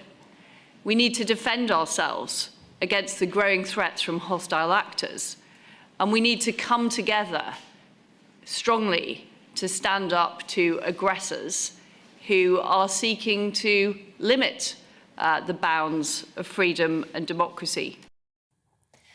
Jeff Bezos's Blue Origin has successfully launched its 3rd space tourism flight. Man engine start. 2, 1. 6 passengers were on board, including the daughter of astronaut Alan Shepard, who was the first American to fly into space. The new Shepard capsule soared to an altitude of 62 miles above the planet before falling back to Earth. The entire flight from liftoff to touchdown lasted about 10 minutes. I'll bring you the latest headlines in half an hour's time. Until then, it's back to Nana Akua.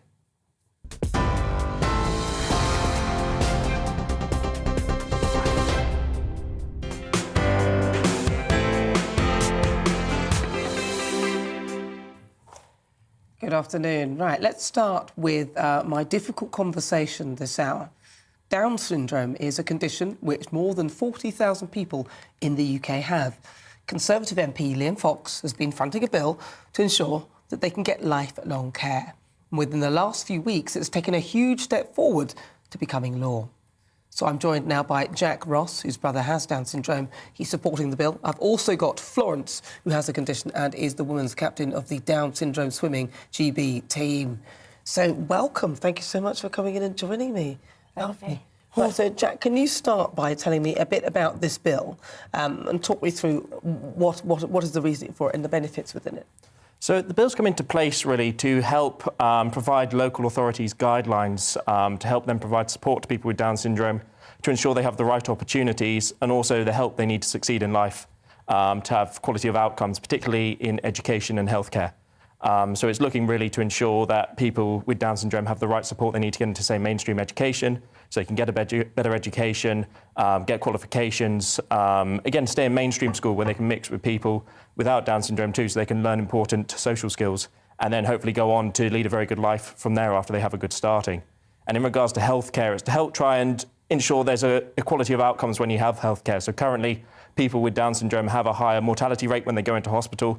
We're seeing atrocious cases such as back in 2016, when one man with Down syndrome was left for 20 days without food because the hospital didn't know how to feed him. And so hopefully this bill will help include people with Down syndrome, help integrate them more into society so we don't see atrocious cases like that happening again. That's awful, that case that you talked of. That just sounds like neglect on all levels in any case. That's horrendous. And this is the sad thing, is you don't see any prosecutions when it comes to this. If the man didn't have Down syndrome, you might have seen a bit more action.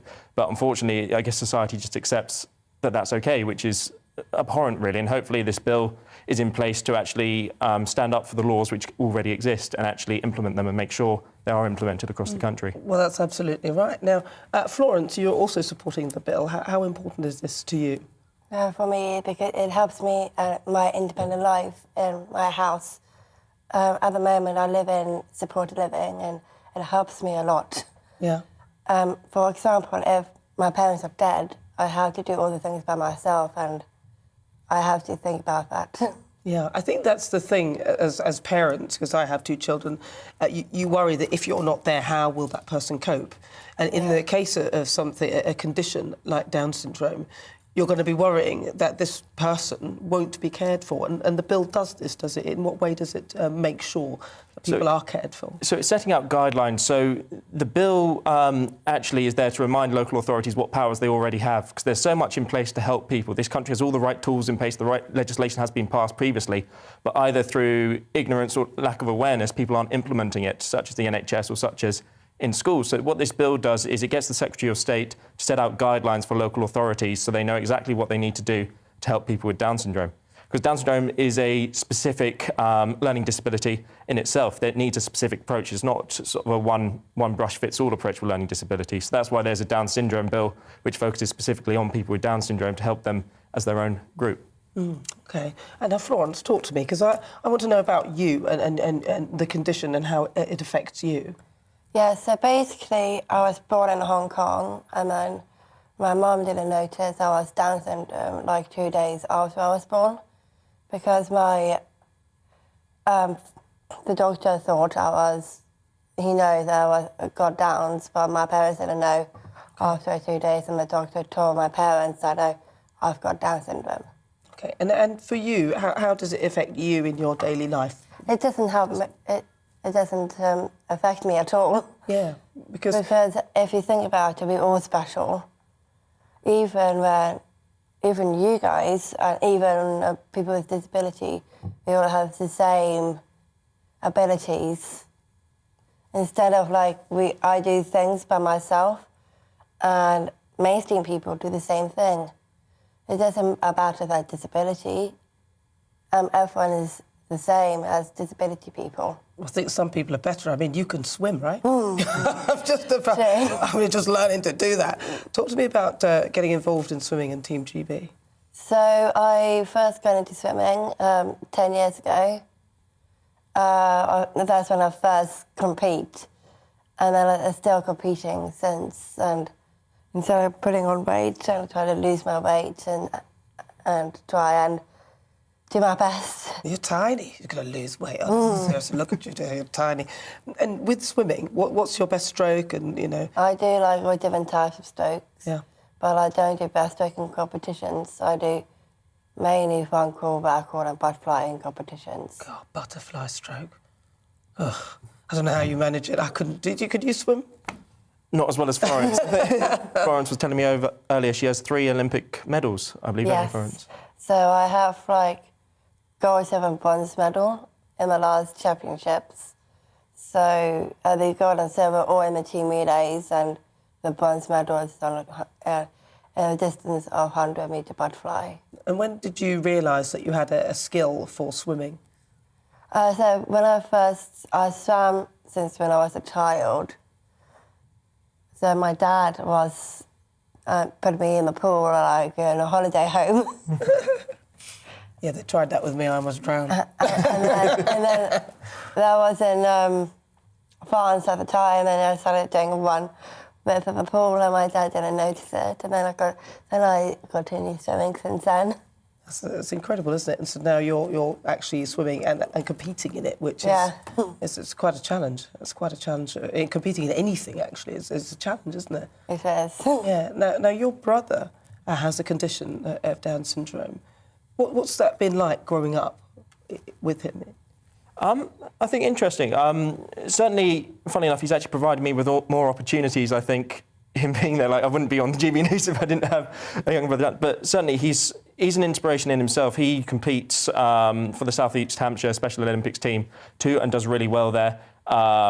He cycles, he's independent, and really it's so exciting that this bill's in place because he's 17 and he's looking now potentially at getting a job in the future or going into university. And I think this is where the bill's great because it's going to help people like my brother go and have the support they really need. Because a lot of people in our society who are left behind, and I think especially with people with Down syndrome, where they might not have the confidence to speak up on their own or might be sort of unaware of what they're missing out on. This bill is great in actually ensuring and holding local authorities to account and making sure they give them the help that they need. Again, because my brother has left school with GCSEs, he's currently in college, and hopefully a bright future. I think he wants to be a photographer, so we'll see. I wanted to ask, how do you feel when people talk about the condition of Down syndrome as when they talk about, the actual genetic side of it? So, people who could potentially, if you've got Downs, you have the opportunity to either abort the child. What do you feel when you hear that? Do you think that's a... Well, again, it's interesting because the bill doesn't have anything to do with abortion. I think for me personally, it's quite upsetting, and I would really encourage people just to have a better education on what it is to live with someone with Down syndrome. Florence, for example, is an absolute inspiration. She holds down 5 jobs. I can barely hold down one. She lives independently. It's just absolute. And even on the tube earlier, Florence was great. I got completely lost. I went to King's Cross instead of the station near here, and Florence actually helped me navigate the tube because I had no idea. And so I'd really tell people if you're pregnant with a child with Down syndrome, I'd say actually educate yourself on what a fulfilling life people with Down syndrome can have. They can have a job, they can live till they're 60 plus. And that's the key thing, just education about it. Yeah, of course. And this bill is obviously instrumental in making sure that people with the condition of Down syndrome are protected throughout their lives and even after their parents pass away, which I think is so important, isn't it? Yeah. And it changes the mindset as well. So, again, the key of having people with Down syndrome in mainstream education is it integrates them more into society because their classmates are going to be the future employers. They're going to be the future NHS staff. And actually, it starts breaking down the boundaries between people. Again, a key element of the bill is stopping the segregation of people with Down syndrome, stopping people think, let's just stick them in a special school rather than giving them a chance to prove themselves in education. And a lot of time, people are pleasantly surprised by people with Down syndrome. Again, you have people such as Florence. I believe there's a lady in the NHS who has the highest non-contamination rate when it comes to washing surgical equipment who has Down syndrome. But she goes in, she's been showed how to do it, and she does it perfect every time. Well, everyone else is looking at their watch thinking, I want to go home, make a cup of tea or whatever. She cracks on, does the job, and goes home. And I actually found out something today which is quite upsetting. Currently, there's actually schemes in place in this country where people with Down syndrome or learning disabilities have to pay to work. So in garden centres, in libraries, they have to pay to go and do that, and it's seen as a form of adult like childcare, essentially. which is completely patronising and wrong. And again, it's absolutely abhorrent that that's in place. And hopefully this bill will actually help shift the mindset of employers where, no, someone shouldn't have to pay. If they're coming to do a job, they've come to do the job and they deserve a fair pay for doing that. Well, they should be paid for a job just like anybody else, actually, if I'm totally honest. Florence, when's your next competition then? Are you competing soon? Yes, I'm competing next year in November time. So I need to go into more swimming competitions until... Well, the problem there is because of COVID-19. Yeah. But if you think about it, I don't know if it will go ahead or not. Well, let's hope. I mean, let's hope that Omicron or whatever it's called is slightly weaker and more transmissible, and in the end that we're all fine. I think we'll be okay. So. I think we'll be okay. Thank you so much. It's been such a pleasure talking to you. Thank you so much for joining me, both of you. Thank you. Thank you for having us on. Thank you for coming in. So that's Jack Ross. He's a supporter of the Down Syndrome Bill, and also Florence Garrett, a female team captain, Down Syndrome Swimming Team GB. Right, well, stay with us because still to come on the Great British Debate, we'll be discussing is Boris's time nearly up? Labour leader Sir Keir Starmer says Conservative MPs should challenge his leadership. So today I'm asking, if you could choose a UK politician, past or present, to be Prime Minister, who would you vote for and why? First, let's get a weather update. It's time to remind ourselves there's always another winter. Canary Islands sponsors the weather. Looking ahead to this evening's weather, and the UK is looking rather damp and cloudy as rain continues to spread eastwards across the UK. The southwest will remain rather cloudy and damp too, with some mist and fog developing across the hills. It'll be feeling mild though, with temperatures remaining in double figures. Moving east, it will be a wet evening across southeast England and East Anglia, with outbreaks of rain and drizzle moving eastwards. After a brief drier interlude, the rain will return across Wales and will turn heavy at times across higher ground, mild with temperatures staying in double figures. Moving on to the Midlands and northwest England, there you will also have a cloudy and damp evening with the heaviest rain across the Pennines. After a cold afternoon, temperatures will be on the rise as the mild air moves in. Northeast England will start the evening on a cold and cloudy note with some patchy rain in places. Temperatures, however, will begin to climb, reaching high single figures throughout the evening. Moving up to Scotland, and it'll be rather cloudy and damp in the south. However, further north, we'll see a mix of clear spells and showers, but feeling chilly here. Northern Ireland will become drier this evening as some clearer skies move in, especially out towards the west of the country. It'll be mild initially, but turning cooler later on. And overnight, it'll remain cloudy and damp for many, but increasingly mild, with the exception of northwestern parts of the country. Canary Islands sponsors the weather.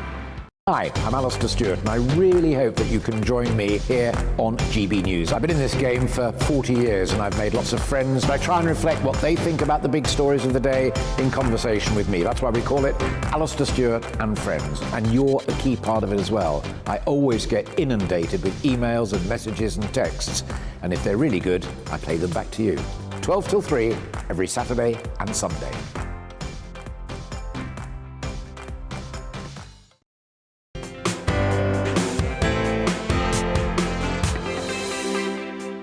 You're watching GB News live across the UK and the world on our digital stream. GB News is Britain's news channel. We are the UK's home of discussion and debate from all perspectives. We are here for you. Don't forget to join our YouTube community by clicking on that subscribe button.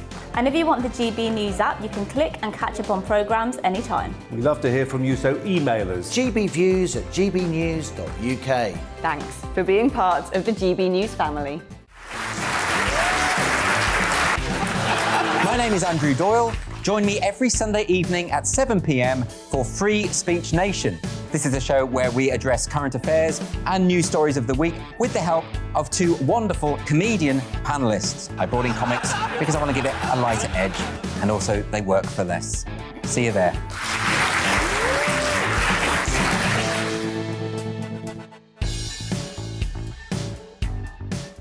Join my show Farage, 7 p.m. till 8 p.m. Monday through Thursday, and there you will get opinion, analysis, debate, and I'll cover stories that nobody else dares to touch.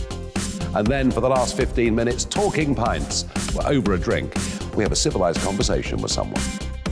We very often disagree, but we do it in a grown-up way. Come and join me on Farage.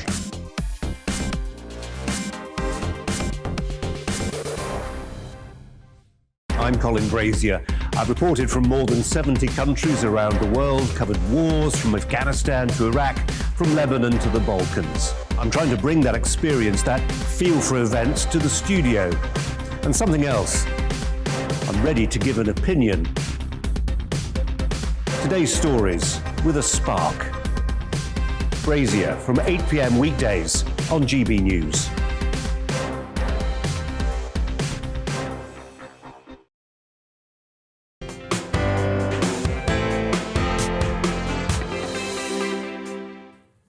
So it's time for the Great British Debate this hour, and I'm asking, if you could choose any politician, past or present, to run the country, who would you vote for and why? I'm interested to know, as pressure mounts on our current Prime Minister, Boris Johnson, Labour leader Sir Keir Starmer says that Conservative MPs should challenge his leadership. The Prime Minister is not fit for office. And people are paying the price for this. I'm up here in Northumberland where talking to people who've been really hard hit by the storms, really suffering. And their question is, where's the government? And the government isn't there because the government's up to its neck in dishonesty. So does this matter? It absolutely matters. Well, there's been no official calls from Tory MPs for him to be removed as leader. But if he were to have the keys to number 10 taken away from him, that's Boris, who's next in line? So I'm joined by Sir John Curtis, a professor of politics at the University of Strathclyde. Welcome, welcome, welcome. So, John, what do you think? Do you think that Boris is in trouble? Well, he's certainly politically in trouble in that the ratings of his party in the polls have fallen by about 4 points since Wednesday, in the immediate wake of that video of the mock press conference that referred to the alleged gathering on the 18th of December. The polls are suggesting that basically the public think there was a party. They think the rules were broken. And in the light of what the Prime Minister's been trying to say about it, at the moment, two polling companies say that 2/3 of people feel that he is not telling the truth. And indeed, one poll today, echoing to some degree that clip from the Leader of the Opposition just played, around 2/3 of people are now saying they don't think that Boris Johnson is fit to be Prime Minister. So there is no doubt that the Prime Minister is in pretty deep trouble with the electorate. The crucial question, of course, is how that plays out with his party. And of course, so far as his party is concerned, Partygate is not the only issue. The other issue that the Prime Minister faces is the prospect of a significant rebellion next week on the proposals to reintroduce various measures to try to limit the spread of COVID-19 in England. And the Prime Minister could find himself in the wake of that vote on Tuesday, only getting the regulations through, the new regulations through, off the back of votes of the Labour Party. That will also weaken him politically with his party, because it means that the country's public health measures will then be as much in the hands of the Labour Party as they are the Prime Minister. So against that backdrop, it's not surprising that at least people are beginning to think about the possibility that maybe either his cabinet or his backbench MPs begin to try to start to move against him, probably sometime in the new year, though not quite before Christmas. Oh, no, we can't do anything before Christmas. Now, Professor, you're an expert in politics, right? You must also know that these polls aren't really... They're not great, are they? They get pretty much everything wrong. So why should we have any credence in the polls now? Because when I speak to people, most people think, oh, can we just move on from all of this and just leave Boris alone? Well, I think the truth is that, opinion polls are never always pinpoint accurate. But when you've got 4 polls all suggest that between 2/3 and 3/4 of people think that there was a party, between 2/3 and 3/4 of people think that the rules have been broken. Now, we can argue about whether it's 2/3 or 3/4, and maybe it's only 60% or whatever. But the truth is the polls are not going to be in so much of an error that with those kinds of numbers consistent across the polls, the truth is at least a half of the public, and probably more, just think that the government have got this wrong, that what the Prime Minister is saying isn't right. And I frankly don't think you can ignore that evidence, whatever happens to be the conversations you happen to have with the odd individuals that you might be in conversation. Interesting. Well, we'll see in the end, won't we? What sort of leader then? So just say the polls are right, and in the end, the Conservative Party decide, right, we've had enough of him. Who else do you think could be in line to be leader? Well, I think there are two obvious names that are currently in the frame. And of course, whenever there's argument about who might succeed the Prime Minister, we always look at those who occupy the main offices of state. And it's undoubtedly Liz Truss, the Foreign Secretary, and Rishi Sunak, the Chancellor of the Exchequer, who are the two names that are by far and away the most commonly talked about. In a recent poll of Conservative activists done by the Conservative Home website, Liz Truss came top of the pops when people were being asked whether they were satisfied or dissatisfied with their performance. She had a score of plus 80 in this poll. Rishi Sunak wasn't far behind. He was about plus 60. So far as the public is concerned, it's pretty clear that Rishi Sunak is, at the moment at least, the more popular of the two. He gets about 40% of the public and nearly 2/3 of Conservative voters saying they approve of the job he's doing as Chancellor of the Exchequer. In contrast, I think Liz Truss is much less well known, and therefore, unsurprisingly, you've only got just over 20% or so saying they approve of the job that she's doing. And even amongst Conservative voters, the standing is only around a third. But of course, we have to remember, first of all, the process, if we ever enter this process, will be what do Tory MPs think? And Tory MPs will decide who are the number one and number two on the ballot. And then it will be Conservative members who choose between those two. So we should have to remember Rishi Sunak may have a wider popularity in the public, but in a sense, the public won't get a say if there is any kind of contest, in much the same way as they didn't have a say when there was a contest to decide who should see Theresa May back in 2019. And I think they've probably got to ask themselves as well whether that leader would be a good opposition for someone like Keir Starmer, the Labour Party, whether if there was an election, whether that person would be strong enough to win. What do you think? What about Keir Starmer?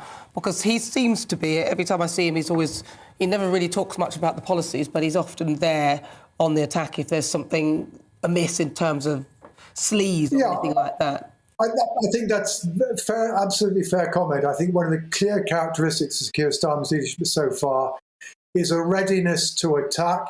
As a former prosecution lawyer, that's what he's comfortable with.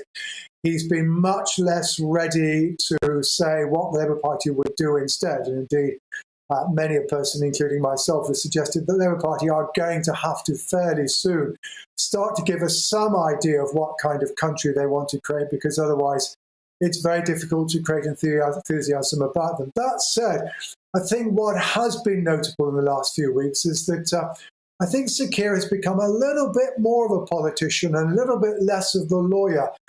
Prime Minister's questions now, he's been rather less concerned to try to forensically take apart the Prime Minister, good though he is at it, and being rather more concerned to come up with some lines that will get repeated on the news and repeated in the newspapers the following day, even though they may not be the particularly effective line of questioning. So I think he's become somewhat more passionate. He's not naturally passionate, but he's become a bit more passionate. He's become a bit more politically savvy in the job. But he's certainly still got to get his party to begin to be able to persuade people that they can actually run the country more effectively. Because even now, ask people who do you think can best run the economy, which is always a crucial question for voters. People are still more likely to say the Conservatives than Labour, and Labour have to turn that around, and they're only going to turn that around if they give people some idea of what the Labour Party itself would do if it were to ever enter into office. That's interesting. Professor, thank you very much. In one word, though, do you think Boris can bounce back, yes or no? I think he's certainly in serious trouble, and bouncing back at the moment means he's got to get ahead of the game in this Partygate story. And so far, at least, it has to be said, there hasn't been much sign of Number 10 Downing Street doing that. It's still the media chasing the story rather than 10 Downing Street making it clear what happened and trying to make a clean breast of it.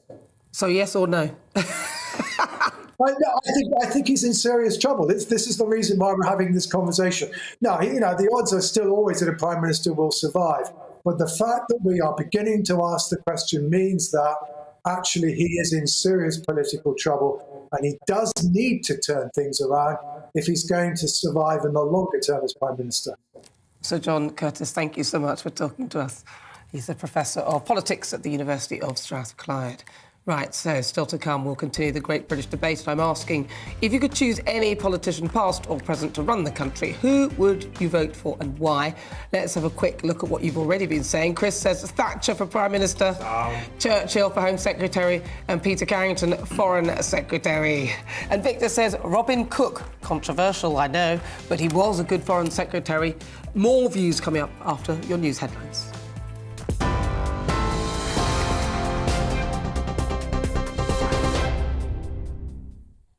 Hello, I'm Karen Roberts. Here are the latest headlines. Experts are warning that tougher COVID restrictions may be needed to prevent the Omicron variant from causing tens of thousands of deaths over the next 5 months. It comes as Scotland considers introducing further measures next week. Health officials are urging all eligible people to get their booster jab, with new evidence showing a third dose significantly reduces symptomatic infection with the new variant. In the US, dozens of people have been killed by tornadoes which swept through the Midwest and parts of the South. At least 70 people have died in Kentucky. A search and rescue operation is still underway in southern Illinois after an Amazon warehouse collapsed. The UK and Jersey governments have issued further licences to French fishing boats to trawl in an apparent bid to ease tensions. 18 licences were granted to vessels that were able to show evidence of previously fishing in British waters. 7 others are under consideration. New allegations have emerged of COVID rules being broken after reports Treasury staff had office drinks during lockdown. It follows a week of controversy surrounding parties in Downing Street in the run-up to last Christmas. The Treasury says it did not organise a party, but it's aware a number of people had impromptu drinks after working on the autumn spending review. Command engine start. 2, 1. And Jeff Bezos's Blue Origin has successfully launched its 3rd space tourism flight. 6 passengers were on board, including the daughter of astronaut Alan Shepard, who was the first American to fly into space. The entire flight, from liftoff to touchdown, lasted about 10 minutes. I'll be back at the top of the hour with a full news update.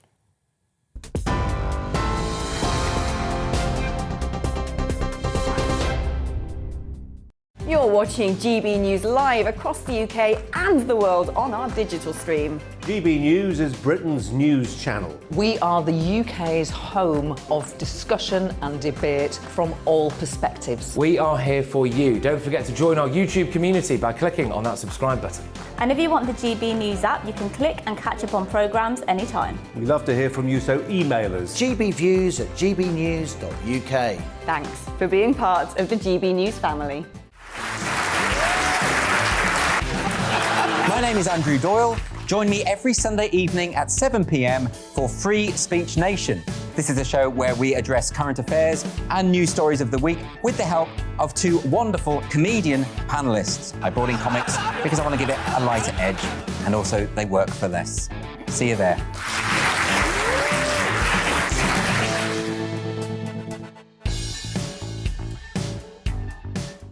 Join my show Farage, 7 p.m. till 8 p.m. Monday through Thursday. And there you will get opinion, analysis, debate, and I'll cover stories that nobody else dares to touch.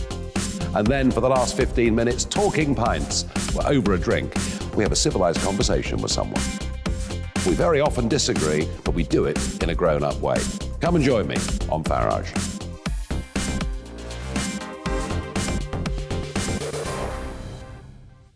I'm Colin Brazier.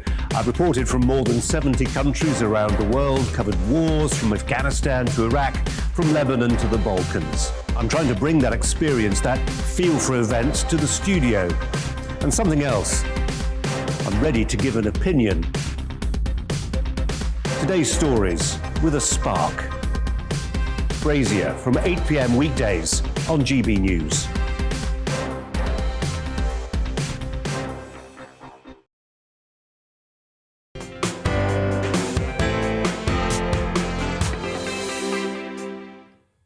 If you just tuned in, where have you been? Let's get back to the great British debate this hour. From Winston Churchill to Gordon Brown, remember that comment, bigoted woman? I love that. The current leader, Boris Johnson, to possible future leaders like Liz Truss, I'm asking, if you could choose a UK politician, past or present, to be Prime Minister, who would you vote for and why? So let's speak to my panel, Calvin and Leo. Firstly, what do you think? Do you think, we talked about Boris Johnson, in trouble. Do you think he's in trouble? He is in trouble, but the bad thing is he will bounce back. So if they're going to make an action on him, it needs to happen now. Unfortunately, I don't think our backbenchers have a spine. They move in a herd mentality. So when there's a group of them doing something, they'll all jump on board. But when they're on their own, they daren't stand up. And because they're all ambitious and they're all, looking after their careers, I understand that. But we need some of them to stand up and speak. I'm sick of hearing that the 1922 committee has had a few letters. All get your letters in. Say this is inappropriate. He's taking away our civil liberties for the sake of what essentially is a natural vaccine in the Omicron variant. It's not OK for these harsh restrictions to be coming back. I don't know whether he even went to the parties that they're talking about, but irrespective of that, what do you think, Leo? I think he's really in trouble now. When the people who make the rules are breaking the rules, that just shows blatant hypocrisy and disregard for the public. And I think the public are finally getting sick of his buffoonery. This is an asset for him, particularly as mayor, which is more of a fun role than a serious role. But in these times, we need a diligent, hard-working politician leading the country with an eye for detail who takes the job seriously and gives it the dignity and the reverence it requires. Boris would have been a great leader, in the 90s when we had Britpop and everything. But now we need a serious leader. These are serious times. So people are now, finally, his buffoonery is becoming an Achilles heel rather than an asset. Do you not think that perhaps this is, because Labour have been on a constant attack and attack and attack, and eventually it is beginning to get to people and we are falling for it? Because if you look at it, so many people were breaking the rules full stop. Yeah, I'm not but saying... they weren't setting the rules. Yeah, but I'm not saying that that's a good thing. But if you look at it, they're only human, like anybody else. Any other party would have broken the rules. We just probably didn't know they wouldn't. And how also, do you know that? Labour... What about Margaret Ferrier then? Come on, she got on luckily for her that Labour attacking... COVID. Labour attacking the government, that's ridiculous. It's like being gummed by a toothless 18-year-old Labrador.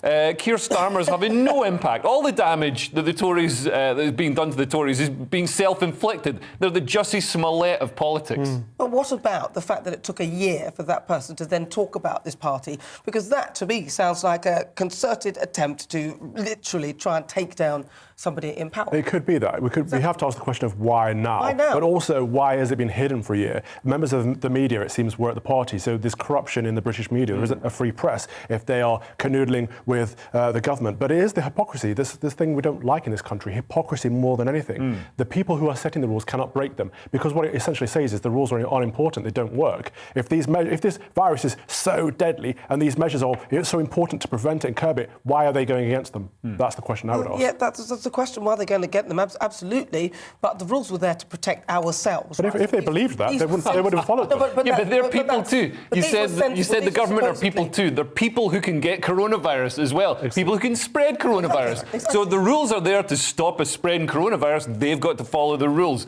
And it's not just the government. It's also Neil Ferguson, their top scientific advisor, who's having an affair at the same time as he's telling everyone to stay inside. Medical officer then. The SNP are appalling as well. There's also Dominic Cummings driving to Durham, Matt Hancock groping his secretary. They've broken the rules at every step, and then they turn around and expect us to follow them. Anyone following the rules at this point is the sort of person who ejects a USB drive before pulling it out. But hang on. These are the party in power, so we're observing them, right? And the Labour government were also part of helping these rules come through as well. We haven't had our eye on the Labour Party, so we don't know. They could have also been breaking the rules. I'm not saying they have, but because they weren't setting the rules. Yeah, but they would have been, because they're all also, part who of cares? They're a terrible opposition. Yeah, well, exactly. So this is the point. Once you do get rid of him, you could end up with somebody worse on the tether, and then you might find that they're weak against Labour government, and then you might end up with a Labour government. Are you happy with that?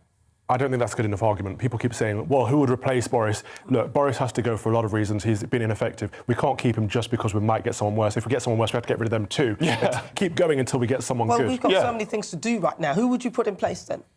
From the current cohort, I think the Equalities Minister, the Levelling Up Minister, Kemi Badenoch, would be fantastic because she's got strong leadership skills. She's also actually a Conservative, which is rare in the party. Liz Truss really isn't really. She's not. Liz Truss is a Conservative, but I think she's good. She's a Liberal, at least, so I don't think she would have made a lot of the mistakes that Boris has made if she stuck to her principles. But it's always difficult to know if people will stick to their principles when they get in high office.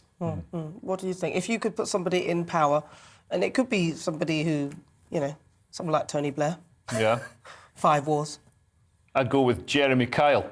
If we're talking about a strong moral backbone, oh my God, no, I'd go with. I mean, we don't need to go back in time. We don't need to go back in time. I'd go with Rory Stewart. So he's a pragmatist. He's very intelligent. He communicates incredibly well. He's open and honest, and he's a centrist and a pragmatist. And I think he's the kind of diligent, intelligent leader we need at these times. And if you could pick one past leader that you would say was a great leader, who would you say? Tony Blair. Well, yeah. Well, after his 5 wars, what about you, Calvin? The devil himself. The devil, come on. Alarming. You can't call him that. He's not. Margaret Thatcher. We need someone like her. Strong, principled, a leader. I think she would govern the country rather than waiting for the sage lot and Neil Ferguson's to tell her what to do. She'd be like, no, actually, I've taken your advice. I've looked at the data, but I'm going to make a political decision and do this. And I don't think that's what Boris is capable of. I think he leads by polls. I think he leads by sage and focus groups. We need someone who's firm and stands up. And Margaret Thatcher was that lady. Well, we've heard what our panel think, but what do you guys think at home? Let's see. If you could choose a British politician, past or present, to lead the country, who would you vote for and why? Chrissy says George Galloway. Meow, meow. What cat? Because we need the right kind of socialism.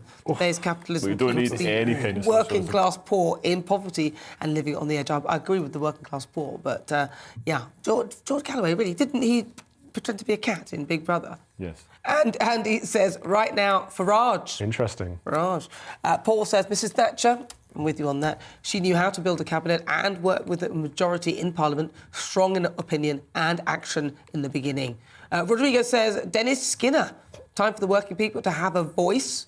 Bruce says, I'd go for Michael Portillo. Any politician who likes trains just has to be a good guy. What's not to like? Pete says Maggie would sort out the woke. Yes, I agree with you right now. I'd go for Liz Truss, though. She's a straight-talking patriot. And MJ says, Lembit OPEC, just for a laugh.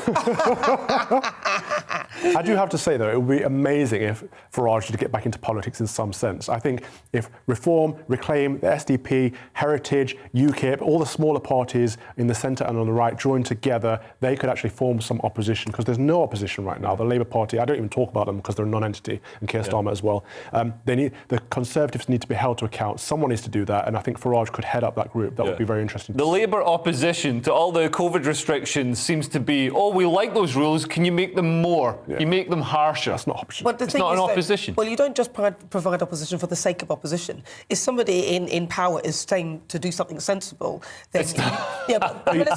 opposition is making sure that... Let me finish. If somebody's saying do something sensible, you don't deliberately provide opposition just to provide opposition to be obstructive. What you do is make sure that it is sensible. So our executive should not be making these decisions on their own. The executive should be accountable to the judiciary and the legislative. So the parliamentarians should be debating these things, that what the government and the cabinet are putting forward, but they're not, because of the COVID Act. They're shoving it straight through into law. That's wrong, inappropriate, and anti-democratic.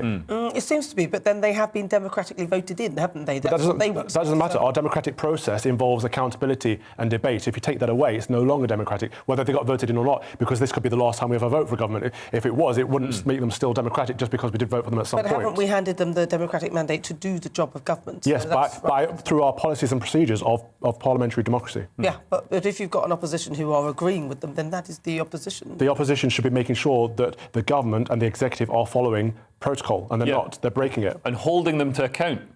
Well, unfortunately, as we've seen in the case of Keir Starmer, not much of that is happening. Who's he? Exactly. But he seems to be complaining or talking about if there's any sleaze, he's the first one on the bandwagon of jumping on it to then try and browbeat the government with the sleaze instead of actually providing some real defence. Yeah, I mean, the problem with Labour is they've just been they've been tarnished by years of hard left socialism under Jeremy Corbyn, and also they've abandoned their traditional support base. So the white working class have been abandoned by Labour, and nowhere is that more evident than when they abandoned the victims of the grooming gangs in Rotherham. Well, also the Brexit vote, because you would have thought that to represent the working class, they would have actually decided to go along with Brexit, but instead they did the providing opposition that you talked about, which is simply providing opposition to be obstructive rather than actually... Exactly. And if you look historically, Jeremy Corbyn and other hard left members of the Labour Party have been very anti-EU, anti this big capitalist trading bloc. And and then they changed to fit in with whatever's woke. That's why I think Rory Stewart is fantastic. He's a man of principle and a man of character, and he's got some personality around him, unlike Keir Starmer. I think he may have moved to America or somewhere else like that. We can come back. We can't blame him. Right, now it's time for something a little bit different. It's my quick-fire quiz. There we go. 5 topical news questions with my panellists going head-to-head. They've each got a buzzer with a unique sound. Let's hear it. Lovely. And when I ask the questions, they can buzz in with their answers. So on to our first question. OK, so singing sensation Beverley Knight, love her. She's criticised theatre-goers for what? Is it A, singing along with the songs, B, getting drunk, or C, being too tall? A, singing along with songs. Is it singing along with the songs? No, it's the wrong answer. What do you think? It's got to be getting drunk. Yes, it's the correct answer, Leo. Well done. And you know how I know this? Because I'm a comedian, and when I perform on stage, I've noticed since lockdown, people are coming out and getting smashed. I don't know if they just don't have tolerance for alcohol anymore, or they think it's all going to get taken away from them, but people are chucking it down their necks. It's just nice to be socialising again, isn't it? Yeah, maybe that's it. Well, that's it. It's nice to just get out of the house, really. So Beverley Knight basically has criticised drunk theatre-goers who said that she's disrupted a performance of the West End musical that she's starring in. So in a tweet posted on Thursday evening after the show, she said, OK, if it's your intention to come to the theatre, get Rathouse to make a scene, disrupt the show, thus causing a show to stop, my advice is to stay on your behind at home, using the correct terminology. I don't think you're allowed to say that on TV. So, Leo and Calvin, what is the most annoying thing that happened to you in the theatre? Oh, going to see a play. Oh, it was awful. It was so boring. There's no car chases, no CGI robots. Oh, my God. I get that, like, 500 years ago, that's all we had to watch. But we've got cinema and we've got virtual reality PlayStation now. So why are people still putting on plays? Well, if you knew that, why did you go then? You should have known that. Obviously, a woman. Obviously, a woman made me go. You're such a chav, Leo, honestly. What do you think? I've had that very situation that Beverley Knight was talking about. I went to see Motown, the musical, actually, and there was a couple 2 seats away that were obviously off their face and just trying to sing along but not in tune or in time and shouting as if it was a pantomime. It's quite disruptive when you're trying to enjoy a show. Oh, no, it isn't. Yes, it is. Yeah, no, that would really annoy me, actually. That wouldn't sit well with me at all. Right, so question number 2. What food item has hit record sales this year? Oh, no! Spam. Sales of spam. Sales of spam. You can't have that point, because I rolled it up on the auto cue and you were reading. I can't see the auto. I haven't got my glasses on. Don't pretend, because you actually said it word for word. You gave yourself away. Yes, it's sales of spam. We're going to have to, well, I don't know. Well, if that becomes a tie-break question, we'll have to take that away from you. So they've hit record highs. You read it off the teleprompter. How can you give him a point for that? Well, listen, if it's a tie, then it'll be taken from him. OK, so don't worry, Leo. They loaded up on foods that could be stored during the pandemic. Revenues have risen 4.2% this year. So what's your go-to cupboard food item, Leo? I don't know. Nutella. It's delicious. It's so... You don't like Nutella? I like it, but it's a bit like cream crackers. You can eat and eat and eat, and then suddenly you go... Ooh. It's much better than cream crackers. You can eat about 1 cream cracker, and then you need to drink a pint of water. Nutella's delicious. What do you think? I don't really have much in my cupboard. It's just condiments and sparkling white wine. You're like Bridget Jones. Well, that's that, yeah. OK, fine, let's move on. Question 3. True or false? Baby talk isn't just cute. New research suggests that speaking to your infant in exaggerated sing-song tones can help them learn to make words. True or Is that a question? Oh. True. Calvin, you got there first. True. I can't believe this can't be. It is true, actually. Okay. Although I don't agree with it. I didn't talk to my babies like No, that at all. I said, no. don't you do that. You're biting too hard. Stop it. I think it's annoying when parents talk to them. No, why are you okay? Yeah, it's like, no. No. Yeah. They're little cutie things. So you hopefully have babies soon. Won't you? Yeah. Not me personally. Like, I don't have ovaries, but yeah, my feelings. You could identify as a woman. You could do. Yeah, you still can't. Like a woman who then transitions to being a man kind of case. But unfortunately, no matter what I identify as, can't have. That sounds can't produce transphobic, babies. Leo. Well, I don't know you know, if it's you're going to have to transphobic. be offended then. But yeah, my fiance is going to have babies at some point. Oh, that's Does nice. she know that? How many do you want? 3. We've decided 3. Yeah, we'll see about that. I'll ask you after you've had the first one. Yes, the answer was, in fact, true. Right, question 4. Where in the world is a council planning to ban cats outside unless they're on a lead? Leo. Australia! Is it Australia? It's the correct answer, Yeah. Australia. What? Yes, it's true. What Yes, country? cats are to be banned from all council-owned areas in Fremantle in Australia unless they're on a lead. Oh, it means that felines can't access roads, verges or bushlands and was introduced to protect wildlife. So what's the strangest animal that you've had on or seen on a lead? I have a friend that has a cat on a lead, actually, and takes it for walks in the countryside. I think that's bizarre, because cats are they're independent creatures. Let them get on with it. What do you think? Have you got one? I've seen a woman on a lead at a club that Calvin wouldn't approve of. Well, I'll tell you... Well, You and I no, frequent that's very not different good. places, Leo. No, that's not good. You need to go to church, mate. Well, my friend used to have one of those chinchilla things. Oh, yeah. Oh, what did you get a nice chinchilla coat? Did you have a warm chin? Very So good. she- No, one time... very good. One time when I had plaits, though, I fell asleep. I was at her house and I was staying over, and one time she couldn't find it. She hadn't been able to find it for days. And then I woke up and I went, ah! And this thing was in my hair. You had a different wig on? No, The chinchilla? No, it hadn't taken the wig. Can you imagine it wearing the wig? No, they had a bit at my plaits, and there were plaits lying all around. Oh, no. Yeah, bit them out of my head. Right, question 5. More questions. Which is more likely to kill you, furniture or sunstroke? I don't know who was first. I think it was Calvin. Furniture. I think it was Calvin. Let's see.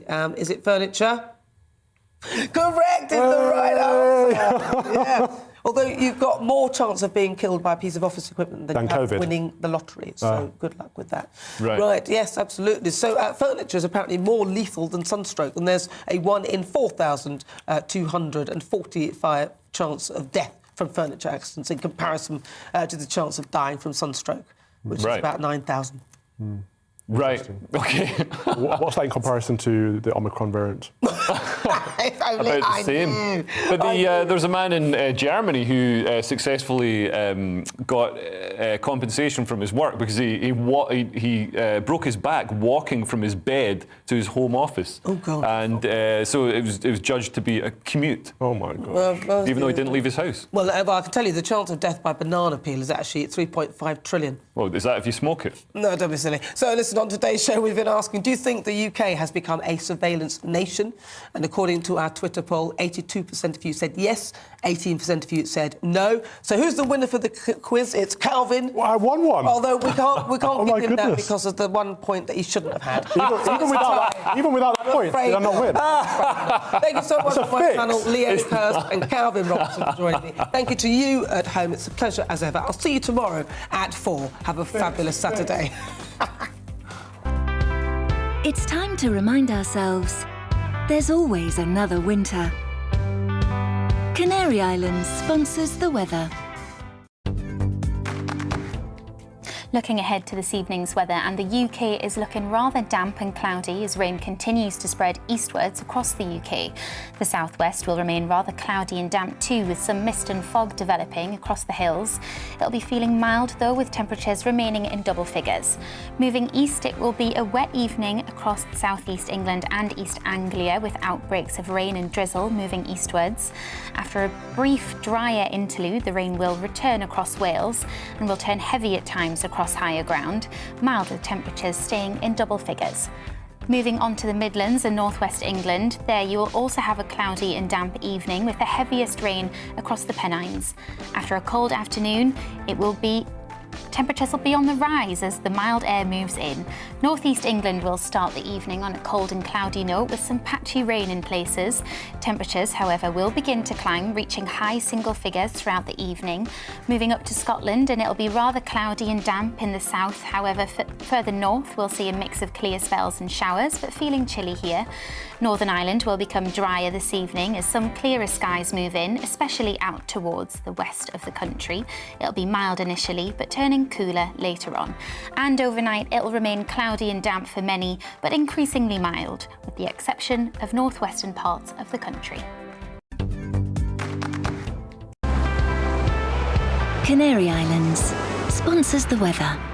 Hi, I'm Alistair Stewart, and I really hope that you can join me here on GB News. I've been in this game for 40 years, and I've made lots of friends. I try and reflect what they think about the big stories of the day in conversation with me. That's why we call it Alistair Stewart and Friends, and you're a key part of it as well. I always get inundated with emails and messages and texts, and if they're really good, I play them back to you.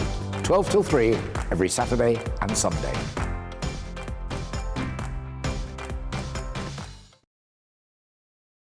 You're watching GB News live across the UK and the world on our digital stream. GB News is Britain's news channel. We are the UK's home of discussion and debate from all perspectives. We are here for you. Don't forget to join our YouTube community by clicking on that subscribe button.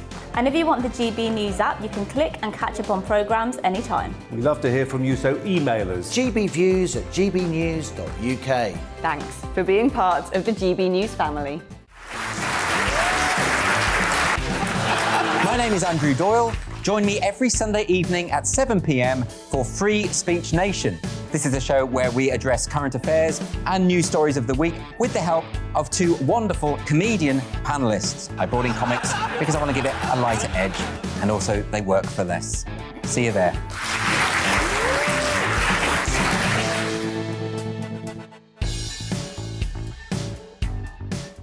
Join my show Farage, 7 p.m. till 8 p.m. Monday through Thursday, and there you will get opinion, analysis, debate, and I'll cover stories that nobody else dares to touch. And then for the last 15 minutes, talking pints. We're over a drink. We have a civilized conversation with someone. We very often disagree, but we do it in a grown-up way. Come and join me on Farage.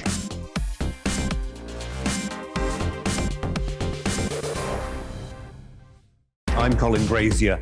I've reported from more than 70 countries around the world, covered wars from Afghanistan to Iraq, from Lebanon to the Balkans. I'm trying to bring that experience, that feel for events, to the studio. And something else. I'm ready to give an opinion. Today's stories with a spark. Brazier from 8 p.m. weekdays on GB News.